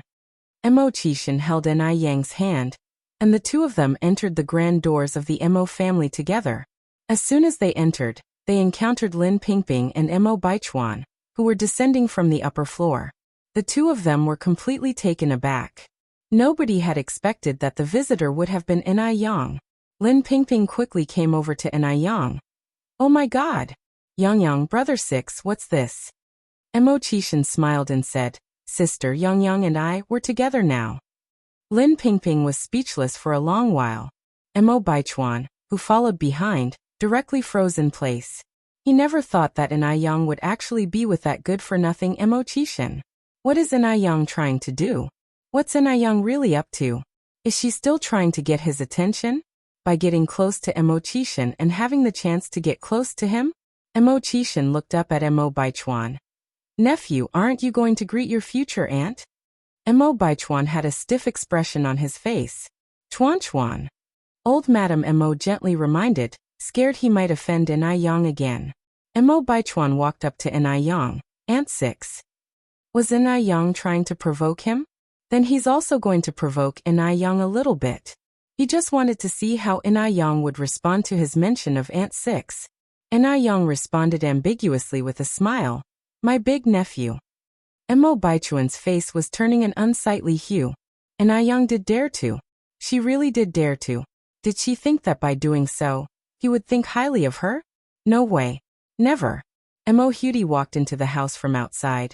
Upon seeing An Yang, she was so excited that she hugged An Yang and said, "Sister An Yang, when did you arrive?" Chapter 384. Clever Mrs. Zheng, meeting the parents one by one revised, _6. Old Mrs. Mo said cheerfully, "Shout I, you can't call An Yang sister An Yang anymore." Why? Mo Hudi asked curiously. Mo Chishan squatted down, looking at Mo Hudi. Because Sister An Yang is now your uncle's girlfriend. Mo Hudi exclaimed, "Really?" Mo Chishan nodded. Mo Hudi continued, "Uncle, I knew you had a thing for Sister An Yang." Mo Chishan. Mo Hudi added, "So does that mean Sister An Yang will be my future auntie?" "Yes." Mo Chishan nodded. Mo Hudi looked at An Yang. "Auntie, if my uncle dares to bully you, just tell me. I will kick his ass for you." An Yang laughed and pinched Mo Hudi's face. "Okay." Mo Baichuan's face got darker. He turned around and walked toward the door. Old Mrs. Mo asked, "Chuan, where are you going?" "To pick up my girlfriend." Mo Baichuan responded without turning back. He was really curious to see if An Yang could hold her breath. Old Mrs. Mo wondered aloud, when did this boy get a girlfriend? Old Mr. Mo said, "Don't worry about him." Then he lovingly looked at An Yang saying, Yang, come and sit here. Uncle Six got a lot of your favorite fruits yesterday." Old Mrs. Mo chimed in, Yes, Yang, come here." The two elders seemed like they would give An Yang anything good from their house. They showered An Yang with affection, their eyes practically blossoming with flowers. Old Mrs. Mo handed An Yang a peeled lychee. Yang, here, eat more lychees. They're sweet. These grapes are also delicious. Uncle Six, quickly peel some for Yang. Old man, go cut a fruit plate for Yang. There are watermelons and mangoes in the kitchen. Mo Chishan. He felt a little left out as a son. A black jeep stopped in front of the girls' dormitory. Mo Baichuan, frosty and cool, got out of the driver's seat, ignored the men's stop sign and went straight into the dormitory. Mo Baichuan was tall and handsome. His appearance drew the admiration and attention of many girls wherever he walked. Mo Baichuan pushed the dormitory door open. Li Xianxian was writing an essay on the table, when she was startled by the sudden noise. "Who?" When she looked up and saw the handsome face of Mo Baichuan, the word, caught in her throat. "Baichuan." Li Xianxian looked at him with surprise. "How come you're here?" Mo Baichuan pulled Li Xianxian up. "Li Xianxian, don't you want to be my girlfriend?" "Ah." Li Xianxian blushed. "I'm asking you, do you want to be my girlfriend?" Mo Baichuan asked again. Li Xianxian suppressed her excitement. "Baichuan, why are you asking me this?" Was Mo Baichuan confessing his love to her? The day she had been waiting for, had it finally arrived? Li Xianxian felt that her heart was leaping out of her chest. Mo Baichuan repeated impatiently, "I ask you, do you want to be my girlfriend?" Li Xianxian knew Mo Baichuan too well. She knew that he was not a man of sentimentality. He was aloof and not good at expressing feelings. It was already a big step for him to have come this far. So she had to seize this opportunity. "Yes." Li Xianxian bashfully nodded her head. Mo Baichuan was satisfied and said, "Good, I'll give you the chance to be my girlfriend right now." Really? Li Xianxian felt as if her heart was no longer her own. She was finally waiting for this day. Mo Baichuan continued, "Go change your clothes now." Li Xianxian was a bit taken back. "Ha! Change your clothes?" Mo Baichuan said, "Put on your prettiest outfit." Was this a date? Li Xianxian was excited. Okay. Wait for me, Baichuan." Mo Baichuan's face remained expressionless. "I'll wait for you downstairs." "Okay." Li Xianxian nodded excitedly. Mo Baichuan turned around and walked downstairs. Li Xianxian opened her wardrobe, selected her best dress, sat in front of the makeup table, and began to paint her eyebrows and do her makeup carefully. Her roommate, Zhang Yingying, came in from outside and said excitedly, "Xianxian, I saw a certain someone's car downstairs. Is Mr. Mo waiting for you?" Li Xianxian was a little embarrassed. "You figured me out." Zhang Yingying was curious. Xianxian, are you and Mr. Mo together now? Li Xianxian bashfully nodded. He just confessed his feelings to me. Really? Zhang Yingying exclaimed with envy. Really? Li Xianxian put down the eyeshadow. I can't talk anymore. I need to go. Bai Chuan is still waiting downstairs for me. Okay, go ahead. Li Xianxian was a talented woman, and Mo Bai Chuan was a big shot. They were absolutely perfect together. It wasn't long before Li Xianxian came to the bottom of the building. Mo Bai Chuan was sitting tight behind the wheel, his face tense. Seeing Li Xianxian getting into the car, he said, "Buckle up." All right. Li Xianxian lowered her head to fasten her seatbelt. The black jeep sped along. As the road became more and more familiar, she asked, "Bai Chuan, where are you taking me?" Mo Bai Chuan replied, "Back to my house." Back to his house. Was this getting serious? Li Xianxian was stunned. Having visited the Mo family on numerous occasions, this time felt different. She was going as Bai Chuan's girlfriend. Li Xianxian said hesitantly, "Should I prepare any gifts? Are Uncle Mo and Auntie Mo at home?" Mo Bai Chuan's parents didn't live in Beijing, but at their old house in Jiangnan. They only came back occasionally during the holidays. Right now, only my grandparents are at home. Oh, Li Xianxian nodded. Li Xianxian wasn't too worried about Mo's grandparents as they were quite fond of her. What she was worried about were Mo Kishan's parents. After all, the last time she left an impression on Mo Bai Chuan's parents, it was not particularly good.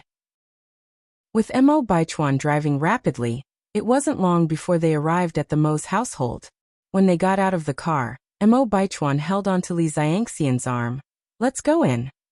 Okay. Li Xianxian nodded. The living room was bustling with activity. Yet, Li Xianxian did not feel any warmth from the Mo family. Li Xianxian squinted her eyes slightly. Mo Bai Chuan pulled Li Xianxian in front of everyone, formally announcing, "Grandpa, Grandma, Uncle 6, Cousin and future Aunt 6, let me introduce you. This is my girlfriend, Li Xianxian." Chapter 385. Jealous, eh? Go take the exam. _1 Upon hearing this, there was some silence in the living room. Although Grandpa Mo and Grandma Mo had hoped that Mo Bai Chuan and Li Xianxian could get together in the past, they were disappointed by Li Xianxian's recent behavior. Especially after the incident about the gift dress was exposed by Grandma Zhang. Mo Rongping and Xiao Jiao had gone out of their way to discuss this matter with Grandpa Mo and Grandma Mo. They felt that Li Xianxian was too vain and did not match up with Mo Bai Chuan. Consequently, Grandpa Mo and Grandma Mo had given up the idea of setting the two of them up. Unexpectedly, when they had tried to pair these two in the past, they had not gotten together, but now that they left them alone, they had unexpectedly ended up together. What's going on? Grandpa Mo and Grandma Mo looked at each other and saw the dilemma in each other's eyes. A flicker of displeasure flashed in Li Xianxian's eyes but was quickly gone. What kind of reaction was that from Grandpa and Grandma Mo? Didn't they like her a lot before? And what about Anai Yang? How did Mo Bai Chuan introduce her just now? Anai Yang was going to be his future aunt? Could it be that Anai Yang really had gotten together with Mo Qishan? She didn't know if Anai Yang was really with Mo Qishan, or if it was just a trick to attract Mo Bai Chuan. After all, Anai Yang could get closer to Mo Bai Chuan through Mo Qishan. No, she could not let her guard down. As long as Anai Yang was alive, she would not find peace. Li Xianxian suppressed her thoughts and said softly, "Hello Grandpa and Grandma, Aunt Uncle future aunt." Grandma Mo was the first to react and said with a smile, "Xianxian, sit down, don't be shy." "Thank you, Grandma." Li Xianxian sat down on the sofa. Mo Bai Chuan also sat down at the same time. His gaze unconsciously swept over Anai Yang, trying to find any clues. Unfortunately, there weren't any. Even when he publicly declared Li Xianxian as his girlfriend in front of Anai Yang, she didn't show any special expressions. What did Anai Yang want to do? Was she putting on a show for him? Mo Bai Chuan clenched his fists, his lowered eyelids hiding the emotions in his eyes. Li Xianxian gently laid her hand on Mo Bai Chuan's, looked over at Anai Yang, and a hint of triumphant smile appeared at the corner of her mouth. So what if Anai Yang had her eyes on Mo Bai Chuan? The one who got Mo Baichuan in the end was her. She would absolutely not let anyone take Mo Baichuan away from her. Grandma Mo continued. Xian, you can eat any fruit you like. Don't be shy. While saying this, Grandma Mo handed a peeled tangerine to Yang. Yang smiled and took it. Thank you, Aunt Mo. Li Xiangxian's face looked a bit unpleasant. She felt that Yang had taken away the treatment she deserved. After all, before Yang arrived, she was the apple of Grandma Mo's eye, and Grandma Mo would love to give her all the goodness of the world. You little bitch. Just as Yang finished eating the tangerine, Mo Qishan handed her a peeled lychee. How about another lychee? Yang shook her head. I'd like to eat some grapes. All right. Mo Qishan nodded, picked up a grape, and carefully peeled it. A moment later, Mo Qishan offered the peeled grape to Yang. Yang took the grape with her mouth, her red lips accidentally brushed his finger, and the slightly cool contact felt like an electric shock. Mo Qishan's ears turned a shade of red as he stared at her moist lips covered with grape juice. He was suddenly seized by an impulse to kiss her. They must be sweeter than grapes. The grape had seeds. As Yang was about to spit out the seed, Mo Qishan reached out his hand.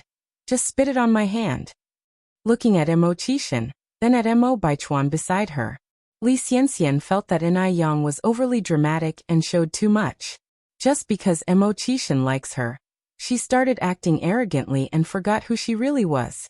Women should naturally serve men, but Yang, on the contrary, let men serve her. She has no sense of propriety. Li Xianxian picked up a banana, peeled it, and handed it to Mo Baichuan. Baichuan, eat the banana. Without comparison, there is no harm. She wanted everyone to see how virtuous and good she was. What did Yang have to compare with her? Mo Baichuan took a bite, his eyes hiding a dangerous glint, because the scene in front of him was too glaring. He didn't know why he cared so much about Yang. Undoubtedly, Yang was deliberately putting on a show for him, but he still couldn't help feeling angry and upset. Chapter 386. Jealous, go take the exam. Underfoot. No way. Why should he be the only one suffering? He wanted Yang to taste this feeling too. He didn't believe that Yang would remain indifferent after seeing how good he was to Li Xianxian. He would make Yang show her true colors and bow her arrogant head to him. The taste is good. Mo Baichuan gave Li Xianxian a small smile. I'm glad you like it. Li Xianxian bashfully asked. Baichuan, would you like some water? Mo Baichuan nodded. Li Xianxian held the cup to Mo Baichuan's mouth, gently reminding him. Drink slowly, be careful, it's hot. The expressions of Mr. and Mrs. Mo were somewhat complicated. The atmosphere was warm before Li Xianxian came. However, when Mo Baichuan brought Li Xianxian, the atmosphere changed. It felt strange. There was an indescribable feeling. Mo Qishan turned to Yang. Yang, want to visit my room? Okay. Yang nodded. After bidding farewell to Mr. and Mrs. Mo Qishan led Yang upstairs. Mo Baichuan watched their departing figures, veins pulsating on the back of his hand. Li Xiangxian's glance slid across Mo Baichuan's hand. A hint of a sinister light flashed in her eyes. Baichuan. Mr. Mo stood up. Come with me. All right, Grandpa. Mo Baichuan got up and followed Mr. Mo. Mrs. Mo looked at Li Xianxian and said, Xianxian, I'm going to check the kitchen. Grandma, I'll go with you. Li Xianxian dutifully supported Mrs. Mo's arm. The chefs in the kitchen were busy. The air filled with a tantalizing aroma. To welcome Yang, the Mo family had specifically invited a world-renowned chef. Seeing all this, Li Xianxian felt overwhelmed. She didn't expect that Mr. and Mrs. Mo seemed colder towards her on the surface, but in secret, they prepared all this extravagantly. They even invited an internationally renowned chef. Of course, the Mo family couldn't have arranged this alone. This had to be Mo Baichuan's doing. After all, the power of Mr. Mog in Beijing is unparalleled. Just thinking about becoming Mrs. Mog, Li Xianxian felt incredibly honored. Mrs. Mo chuckled. Remember to add more chili when you cook. Li Xianxian was puzzled. Grandma, don't you and Grandpa dislike spicy food? To cater to the tastes of the Mo family, Li Xianxian had long adjusted her diet to be less spicy. Mrs. Mo smiled. Yang Yang likes it. Yang Yang likes it? The chef invited by Mo Baichuan, cooking dishes that Yang likes? Was Mrs. Mo forgetting who the guest of honor is? This is too outrageous. She is clearly Mo Baichuan's official girlfriend. Yet Yang is receiving treatment that was originally intended for her. Li Xianxian discreetly furrowed her brows, jealousy seeping from her eyes. What on earth was Mrs. Mo thinking? Had she lost her mind? Upstairs, in the study, the atmosphere was somewhat stifling. Mr. Mo stood in front of his desk. Baichuan, what's going on with you and Xianxian? Mo Baichuan replied. Li Xianxian is my girlfriend now. Isn't that what you and Grandma have always wanted? Mr. Mo continued. Baichuan, your grandmother and I have talked about this. We had mistaken judgment before. Xianxian is not right for you. Why won't you listen? Mr. and Mrs. Mo had discussed this issue with Mo Baichuan before. Mo Baichuan didn't react much at the time. Little did they expect that in just a few months, Mo Baichuan and Li Xianxian would end up together. Mo Baichuan responded. Grandpa, I'm a human being, not an object. I can't control my emotions. I can't just like someone because you want me to. Li Xianxian and I have spent a lot of time together. Certain things are beyond my control now. These words seemed like his true feelings, but at the same time felt casually tossed out. It was hard to tell what was true and what was false. Mr. Mo sighed. Regarding this matter, your grandma and I are also to blame. We shouldn't have interfered with matters of the heart. Baichuan, you're a smart boy. Think about this carefully. From our observations over this period, Xianxian isn't as simple as we initially thought. Mo Baichuan replied. Grandpa, I'm afraid I might disappoint you this time because I truly like Li Xianxian. Chapter 387. Feeling jealous, huh? Go take the exam. _3. Subconsciously, as Mo Baichuan spoke, an image of a face as beautiful as a blooming flower appeared in his mind. It was Yang. Mo Baichuan had met many girls, but their spirits were all the same, including Li Xianxian's. Only Yang was different. Even knowing that Yang was deliberately playing hard to get, he was still attracted to her. Although he didn't want to admit it, that was the truth. So everything he was doing now was to provoke Yang and cause her to lose her footing. Old Master Mo helplessly shook his head. Is there really no room for reversal in this matter? No. Mo Baichuan shook his head resolutely. Old Master Mo sighed. Mo Baichuan continued. Grandpa, you have such a strong objection to Li Xianxian. Why don't you have any objections to Yang? Although Li Xianxian was dull, she was at least sincere, brave enough to face her own feelings. Unlike Yang, who was inscrutable and manipulative. Old Master Mo frowned slightly.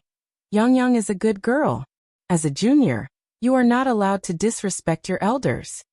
Although Yang was younger, but since she was with Mo Qishan, she was indeed an elder to Mo Baichuan. Mo Baichuan retorted. Where do you see her as a good girl? Baichuan. Old Master Mo said with a heavier tone. Mo Baichuan, feeling an injustice, continued. Grandpa, Yang isn't as simple as you think. Let me tell you the truth, when I was on a mission in Dam Village, I met her once. After that, she chased me all the way to Beijing. In the end, she won your and Grandma's favor. Actually, she was always scheming, trying every means to get close to me. The reason she is with my uncle this time is also because of me. Otherwise, why would you think Yang would be interested in my uncle? Mo Qishan was just a good-for-nothing pretty boy, who was even dumped once. Anyone with a bit of common sense wouldn't be interested in him. Therefore, the reason why Yang was with Mo Qishan was definitely to get closer to him. Old Master Mo frowned deeper. He was not a fool. He knew Yang was not the kind of person Mo Baichuan said she was. Also, the feelings between Mo Qishan and Yang were not faked. Due to Mo Rongping and Xiao Jiao's busy professional schedules, Mo Baichuan was raised by his grandparents since childhood. Mo Baichuan was a very sensible child, much more so than most of his peers. But this time, Mo Baichuan had really disappointed Old Master Mo nonsense. Old Master Mo rebuked angrily. Yang Yang is not the kind of person you say she is. Baichuan, you've gone too far. Baichuan, do you have any kind of filial piety left in you? Grandpa, I'm not talking nonsense. Mo Baichuan replied. It's you who can't see the reality. You insolent brat. Old Master Mo, feeling frustrated, ordered, kneel down. Mo Baichuan knelt down with a thud. Old Master Mo picked up a family discipline tool and severely spanked Mo Baichuan's back. This is for your lack of respect. This is for your inability to distinguish right from wrong. This is for your arrogance. Baichuan, do you acknowledge your mistake now? Old Master Mo did not hold back. Each blow left a deep red mark. Mo Baichuan didn't even wrinkle his brow. I'm not wrong. Have you or have you not made a mistake? Old Master Mo increased his efforts with his hand. I'm not wrong. A layer of sweat appeared on Mo Baichuan's forehead. Mo Baichuan. Old Master Mo ground his teeth and threw away the family discipline tool. Mo Baichuan got up from the ground. Grandpa, it's understandable that you would favor your son, and I don't blame you. But one day you will know that the person who is wrong is not me, but you. Upon hearing this, Old Master Mo almost had a stroke. You insolent fool, do you even know what you are saying? Old Master Mo massaged his temples. Mo Baichuan looked at Old Master Mo. You know what kind of reputation my uncle has outside. How can you believe that Enai Yang would be interested in him? Although Mo Qishan was incompetent, he was still an elder to Mo Baichuan. Regardless, Mo Baichuan should not speak to Mo Qishan in this manner. Get out. Old Master Mo pointed to the door. Get out. Mo Baichuan bowed slightly, speaking respectfully. Grandpa, if there's nothing else, I'll be leaving first. Chapter 388, Jealous, eh? Go take the exam. _4. Mo Baichuan nonchalantly left the study. Downstairs in the living room, Li Xianxian was helping old lady Mo walk out of the kitchen. Back to Enai Yang and Mo Qishan's rooms. A lot of time has passed, and I still don't know what Enai Yang and Mo Qishan are up to in their rooms. Mo Baichuan gripped the stair railing tighter, his gaze leading across the way. It landed on Mo Qishan's bedroom. Mo Qishan's bedroom was decorated cozily. Mo Qishan was introducing each item to Enai Yang. Yang Yang, this is my elementary school graduation photo. This one is from junior high. The pictures from that era were all black and white, but it was clear that Mo Qishan's face was extraordinarily juvenile, much smaller than the classmates he stood with. Brother Mo, did you start school really early? Mo Qishan replied. Probably because I skipped several grades, so I seemed younger than my classmates. Enai Yang nodded. I never realized. You're really quite smart. Mo Qishan stroked his chin and confessed unabashedly. If I weren't smart, how could I have pursued you? Stay humble, stay humble. Enai Yang laughed lightly. Mo Qishan then brought out a small wooden box. These are the marbles I used to play with when I was little. Marbles, also known as glass balls. Typically boys played with them more. Enai Yang took the small wooden box, squatted on the floor, and flicked the marbles out. I used to play with these when I was a kid too. They should be played like this. Mo Qishan took out a marble and gently flicked it. Pop. The two marbles collided, making a crisp sound. Impressive. Enai Yang extended a thumbs up toward him. The two of them had great fun, and soon, small marbles were scattered all over the room. Mo Qishan's room was filled with various little trinkets, even including a game console that could be connected to a TV. This game console was the first generation produced by Nintendo. It is called the Famicom, and was released in early 1983. It was not easy to get hold of one in those days. Not only did one need money, but also connections. Enai Yang hadn't seen such an old game console in a long time, so she couldn't help but touch it a few more times. Mo Qishan said, Yang Yang, want to play a couple of games together? Sure. Mo Qishan turned on the game console, connected it to the TV, and started showing Enai Yang how to play the game. It was actually a very simple game of Super Mario. Enai Yang had played this game in her previous life, so she understood how to play it as soon as Mo Qishan showed her. The two of them had no communication barriers. Mo Qishan looked at Enai Yang with admiration. How was his wife so clever? She picks up things at the drop of a hat. They were playing a two-person game of Super Mario. It was perfect for them to play together. As the familiar game music sounded, Young began to operate the game controller. Brother Mo, there's a mushroom above the question mark. Hit it. Hurry up and eat it. Beware of the brick. Oh no. Brother Mo, you're so dumb. Although Super Mario was simple, it was far more interesting than the game, agricultural chemical of later generations. Laughter echoed in the room. Mo Chishan looked at Yang's focused profile, and his deep eyes were filled with her reflection. Brother Mo, you died again. You're just too stupid. Mo Chishan touched his nose, looking innocent. It's not my fault. Then whose fault is it? Young raised an eyebrow. Mo Chishan looked at her and said, I was just distracted. And why would you be so eloquent? Young pinched his left cheek, her eyes glowing with laughter. Just then a knock came from outside the door. Little Six, bring Yang down for dinner. Okay, we're coming. Mo Chishan responded. Shall we go, Yang? Young nodded. The two of them got up to leave the room. The floor was littered with marbles. Young didn't pay attention and stepped on one. Instantly, she lost her balance and fell forward uncontrollably. Luckily, Mo Chishan reacted quickly and reached out his hands to catch her. Unfortunately, he also stepped on a marble. And so, they both ended up falling on the floor together. Thud. Yang's teeth hit Mo Chishan's lips hard. Immediately, there was a taste of blood in their mouths. She was stunned. He was stunned. Mo Chishan's mind went blank. Did he just kiss his wife? So exciting. So thrilling. He wished he could just stay like this and never get up. Young was the first to react. Nervously she asked, Brother Mo, are you okay? Does it hurt?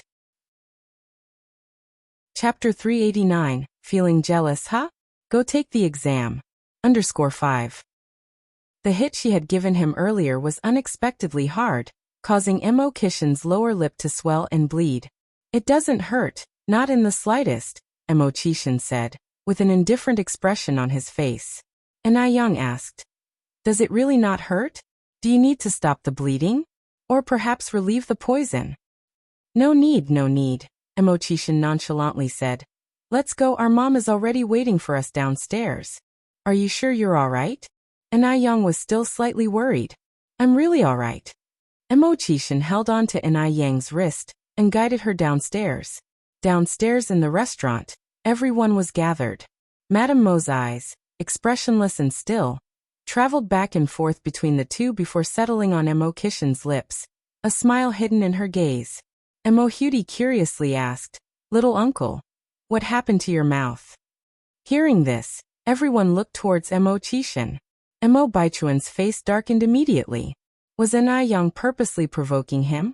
She was absolutely out of line. Mo Chishan explained, I accidentally bumped into the wall when coming downstairs. This explanation was worse than offering none. Could you hurt yourself this severely from just bumping into a wall? It was more like he was trying to cover up the fact. Mo Hudi, still an innocent child, nodded and said, Ooh, you need to be careful next time, little uncle. Yang's face turned slightly red as she silently sipped her juice. Mo Chishan peeled some crab meat and placed it into Yang's bowl. Yang, would you like to dip it in vinegar? Just a little. Midway through the meal, Yang excused herself to go to the bathroom. Just after she left, Mo Baichuan immediately followed suit. Yang had just left the restroom when she found her path obstructed by a tall figure. Yang, uninterested in dealing with him, planned to walk around him, but Mo Baichuan blocked her again. A good dog does not block the way, Yang said with a slight frown. Yang, just what are you trying to do? Are you out of your mind? Mo Baichuan then said, I want you to leave my sixth uncle immediately. Yang responded speechless. Mo Baichuan, is that how you speak to your future sixth aunt? Mo Baichuan replied, Yang, you have successfully gotten my attention. Yang hadn't expected that even up till now, Mo Baichuan would still think she was playing hard to get. She had already explained everything clearly. She didn't know where Mo Baichuan's sense of superiority came from. Move aside. and Young said, tired of dealing with him. And Young. Mo Baichuan reached out to stop her. And Young quickly used a grappling technique to throw Mo Baichuan to the ground, and said from a higher position, Mo Baichuan, just how many times do I have to tell you? I have no interest in you. When will you get that through your head? Mo Baichuan looked at Young, a complex emotion silently brewing in his eyes. Young, was she faking it? At this moment, Mo Baichuan began to feel unsure. Young turned around and headed back to the restaurant. Back at the table, Madame Mo and Sir Mo enthusiastically picked food for Young. But Mo Qishan was unusually quiet. This was indeed abnormal. Big brother Mo, what's wrong? Under the table, Young gently tickled Mo Qishan's palm with her pinky. Mo Qishan picked up a dish of vinegar from the table, downing it all in one go before looking at Young with a wronged expression. Yang, I'm jealous. Young had just left, and Mo Baichuan followed suit. Considering Mo Baichuan's unusual behavior today, it was hard not to let Mo Qishan overthink. Young softly laughed. Big brother Mo, don't worry, I'll be able to explain everything clearly. Mo Qishan firmly held Yang's hand. The interaction between the two was all witnessed by Mo Baichuan, whose face turned even more unsightly. He willingly reached out to pick a dish for Li Xianxian. Li Xianxian had been having a tough time today at the Mo family. Madame Mo and Sir Mo had completely ignored her at the dinner table, continuously making small talk with Yang. But she was comforted by Mo Baichuan's act. His initiative in serving her food signified that he cared for her. After the meal, Mo Qishan escorted Yang home. Yang sat on the crossbar, leaning against Mo Qishan, as she explained how she became acquainted with Mo Baichuan. Yang detailed everything, and Mo Qishan listened attentively. So you're telling me that you met Mo Baichuan before you met me? Mo Qishan didn't add nephew when referring to Mo Baichuan, his face looking unpleasant. It would be a lie to say that he wasn't jealous. How could he not be jealous? He had never liked someone this much before. What's the point of meeting someone earlier? Yang said with a smile. I knew Matzi from our village when we were still running around bare-bottomed. Chapter 390. Jealous, go take the exam. _6. What? Mo Qishan slightly frowns. Yang continued. Being bare-assed is just a metaphor, brother Mo. All you need to know is that when you met me has nothing to do with liking me or not. Speaking of that, your big nephew is really narcissistic. I think I was clear enough with him, yet he's still acting like that. Yang couldn't help but complain. Mo Qishan's expression turned a bit cold. He's just too free. I think so too. Yang went on. By the way, brother Mo, our house is going to be roofed on the 1st of next month. Do you want to come over? Roofing a house is significant, and Mo Qishan knows something about this tradition. I will definitely come for this important event in my wife's family. Yang smiled. You scruffy thing, are you embarrassed? Mo Qishan sniffed the fresh scent from her hair. From now on, don't interact with Mo Baichuan anymore, and don't be alone with him. Yang raised 3 fingers, I swear. Now that they'd spoken about their issues, the distance between them seemed to be a lot smaller. 3 days before the roofing, Yang went to school to participate in the entrance exam for senior year transfer students. Due to the recommendation from Jialan's husband, Yang was exempt from registration, and came directly with a recommendation letter to take the exam. Yang took her introduction letter to the principal. Hello, Principal Zhao. I was introduced by Teacher Zhang, and I came to take the exam today. Principal Zhao took the introduction letter, secretly marveling at her. What a brilliant young lady. I wonder how her grades are. Presumably, the grades aren't great, otherwise, Zhang Chang would have directly admitted her to his class. Why would he let her go through this roundabout process, and come to take the exam? God is always fair. Gifted with a pretty face, she doesn't seem to be blessed with an interest in studying hard, however. After reading the introduction letter carefully, Principal Zhao cheerfully said, Yang, right? You can go to the 1st floor of Building A for now. A teacher will arrange and distribute your admission tickets there. Okay, thank you, Principal. Yang bowed slightly, and then left the principal's office. Such a polite girl. Principal Zhao had a gratified expression in his eyes. And Ai Yang made her way to Building A. There were many people coming to take the exam, roughly 200 to 300. About 2/3 of them were locals, and the remaining third came from all over the country. Because she was here for the exam, and Ai Yang didn't wear a cheongsam, but put on a light blue shirt with opposite buttons and black wide-leg pants. Her age-appropriate vivacity shone through the simple outfit, without making her look too mature. She looked absolutely beautiful. Standing in the crowd, she attracted quite a few people's attention. A girl also there for the exam proactively greeted Ai Yang. "Hello, my name is Han Xiaoyu. Are you here for the exam too?" Ai Yang nodded. "I am Ai Yang." To Xiaoyu's surprise, Ai Yang was very friendly. Xiaoyu went on. "I heard this year's math and English exams are particularly hard. How was your home preparation? I'm so nervous." Xiaoyu anxiously wrung her hands. Ai Yang smiled. "Don't be nervous, just stay calm.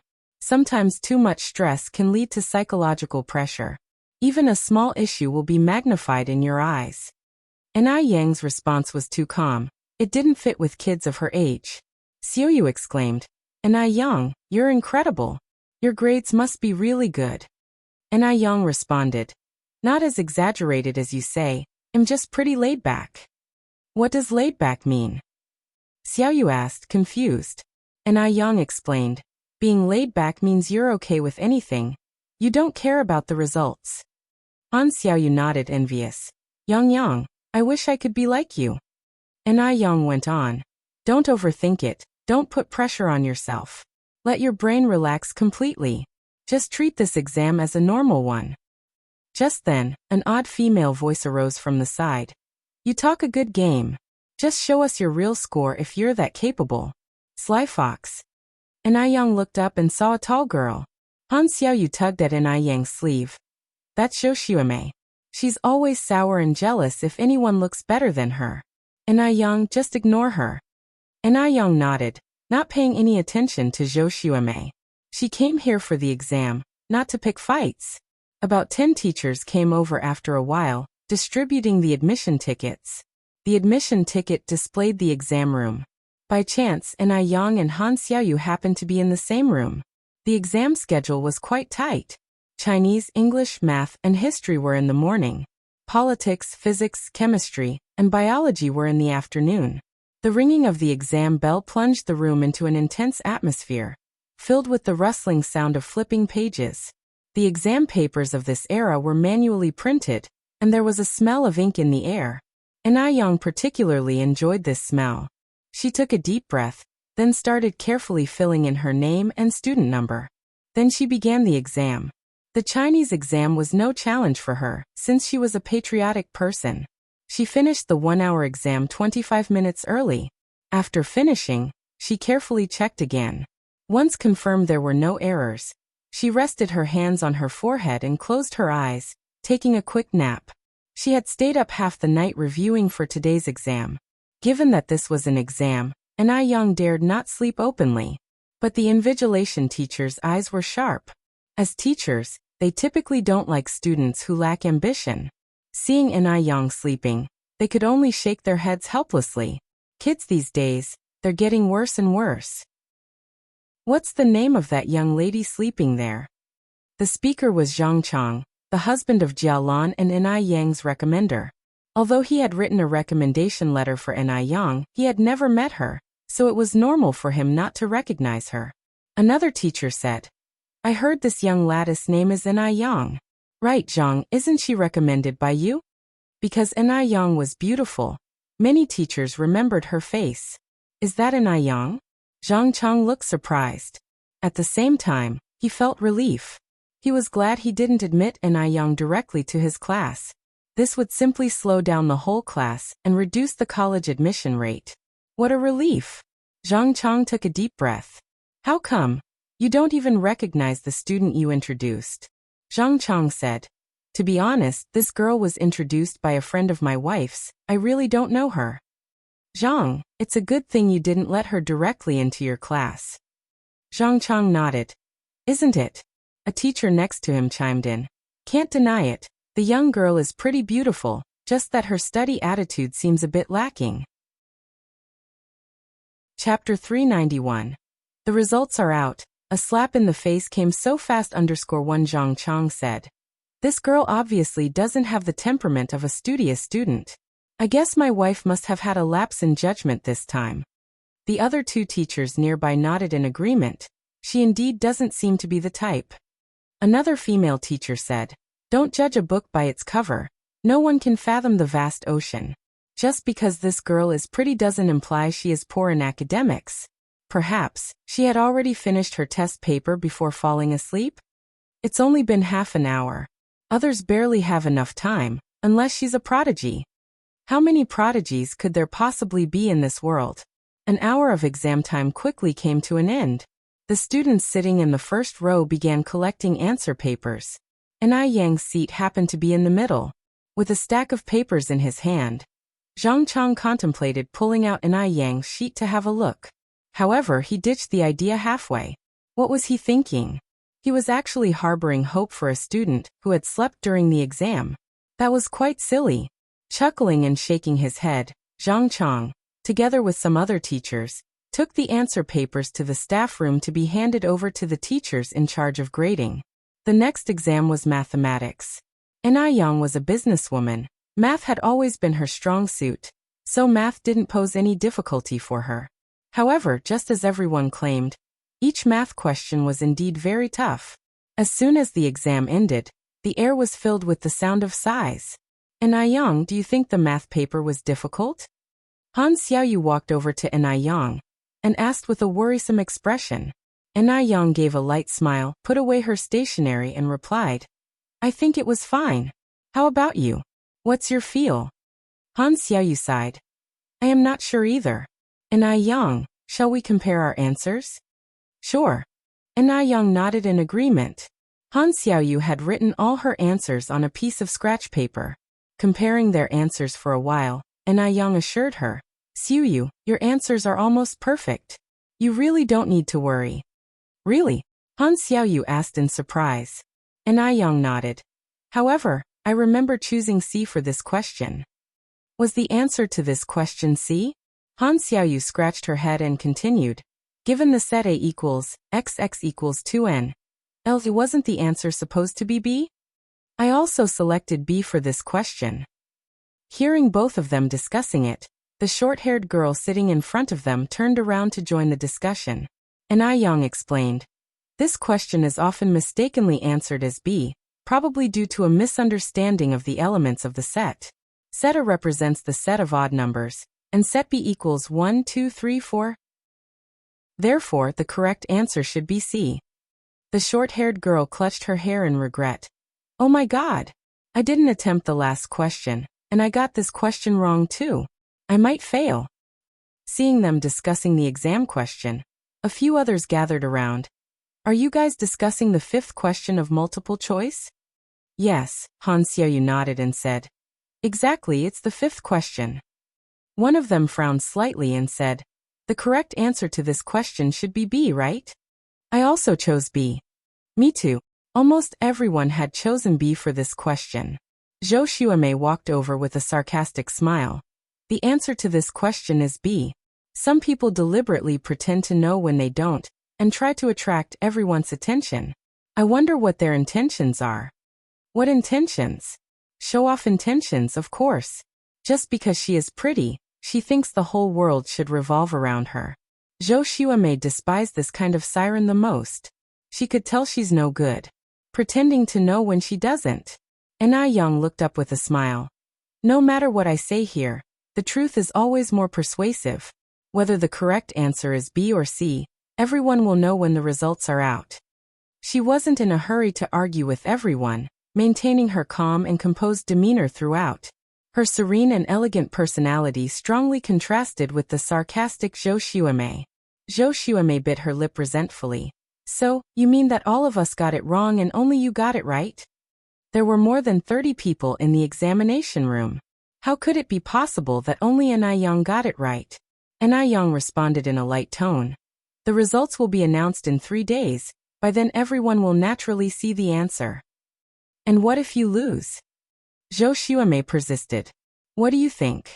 Na Yang threw the question back at Zhou Xuemei. Zhou Xuemei puffed up her chest. If you lose, you will have to admit you were acting pretentious to gain attention, and you have to apologize to me. Agreed. Na Yang nodded, then asked counterintuitively, and what if you lose? You're tuning in to the Li Mei's Sword of Destiny YouTube channel. We're so grateful for your support, and don't forget to subscribe to join us on this incredible journey through captivating stories. Your generosity through donations truly makes a world of difference, as it's the primary source of revenue that allows me to expand and enhance this channel for you. Thank you from the bottom of my heart for being a part of this adventure.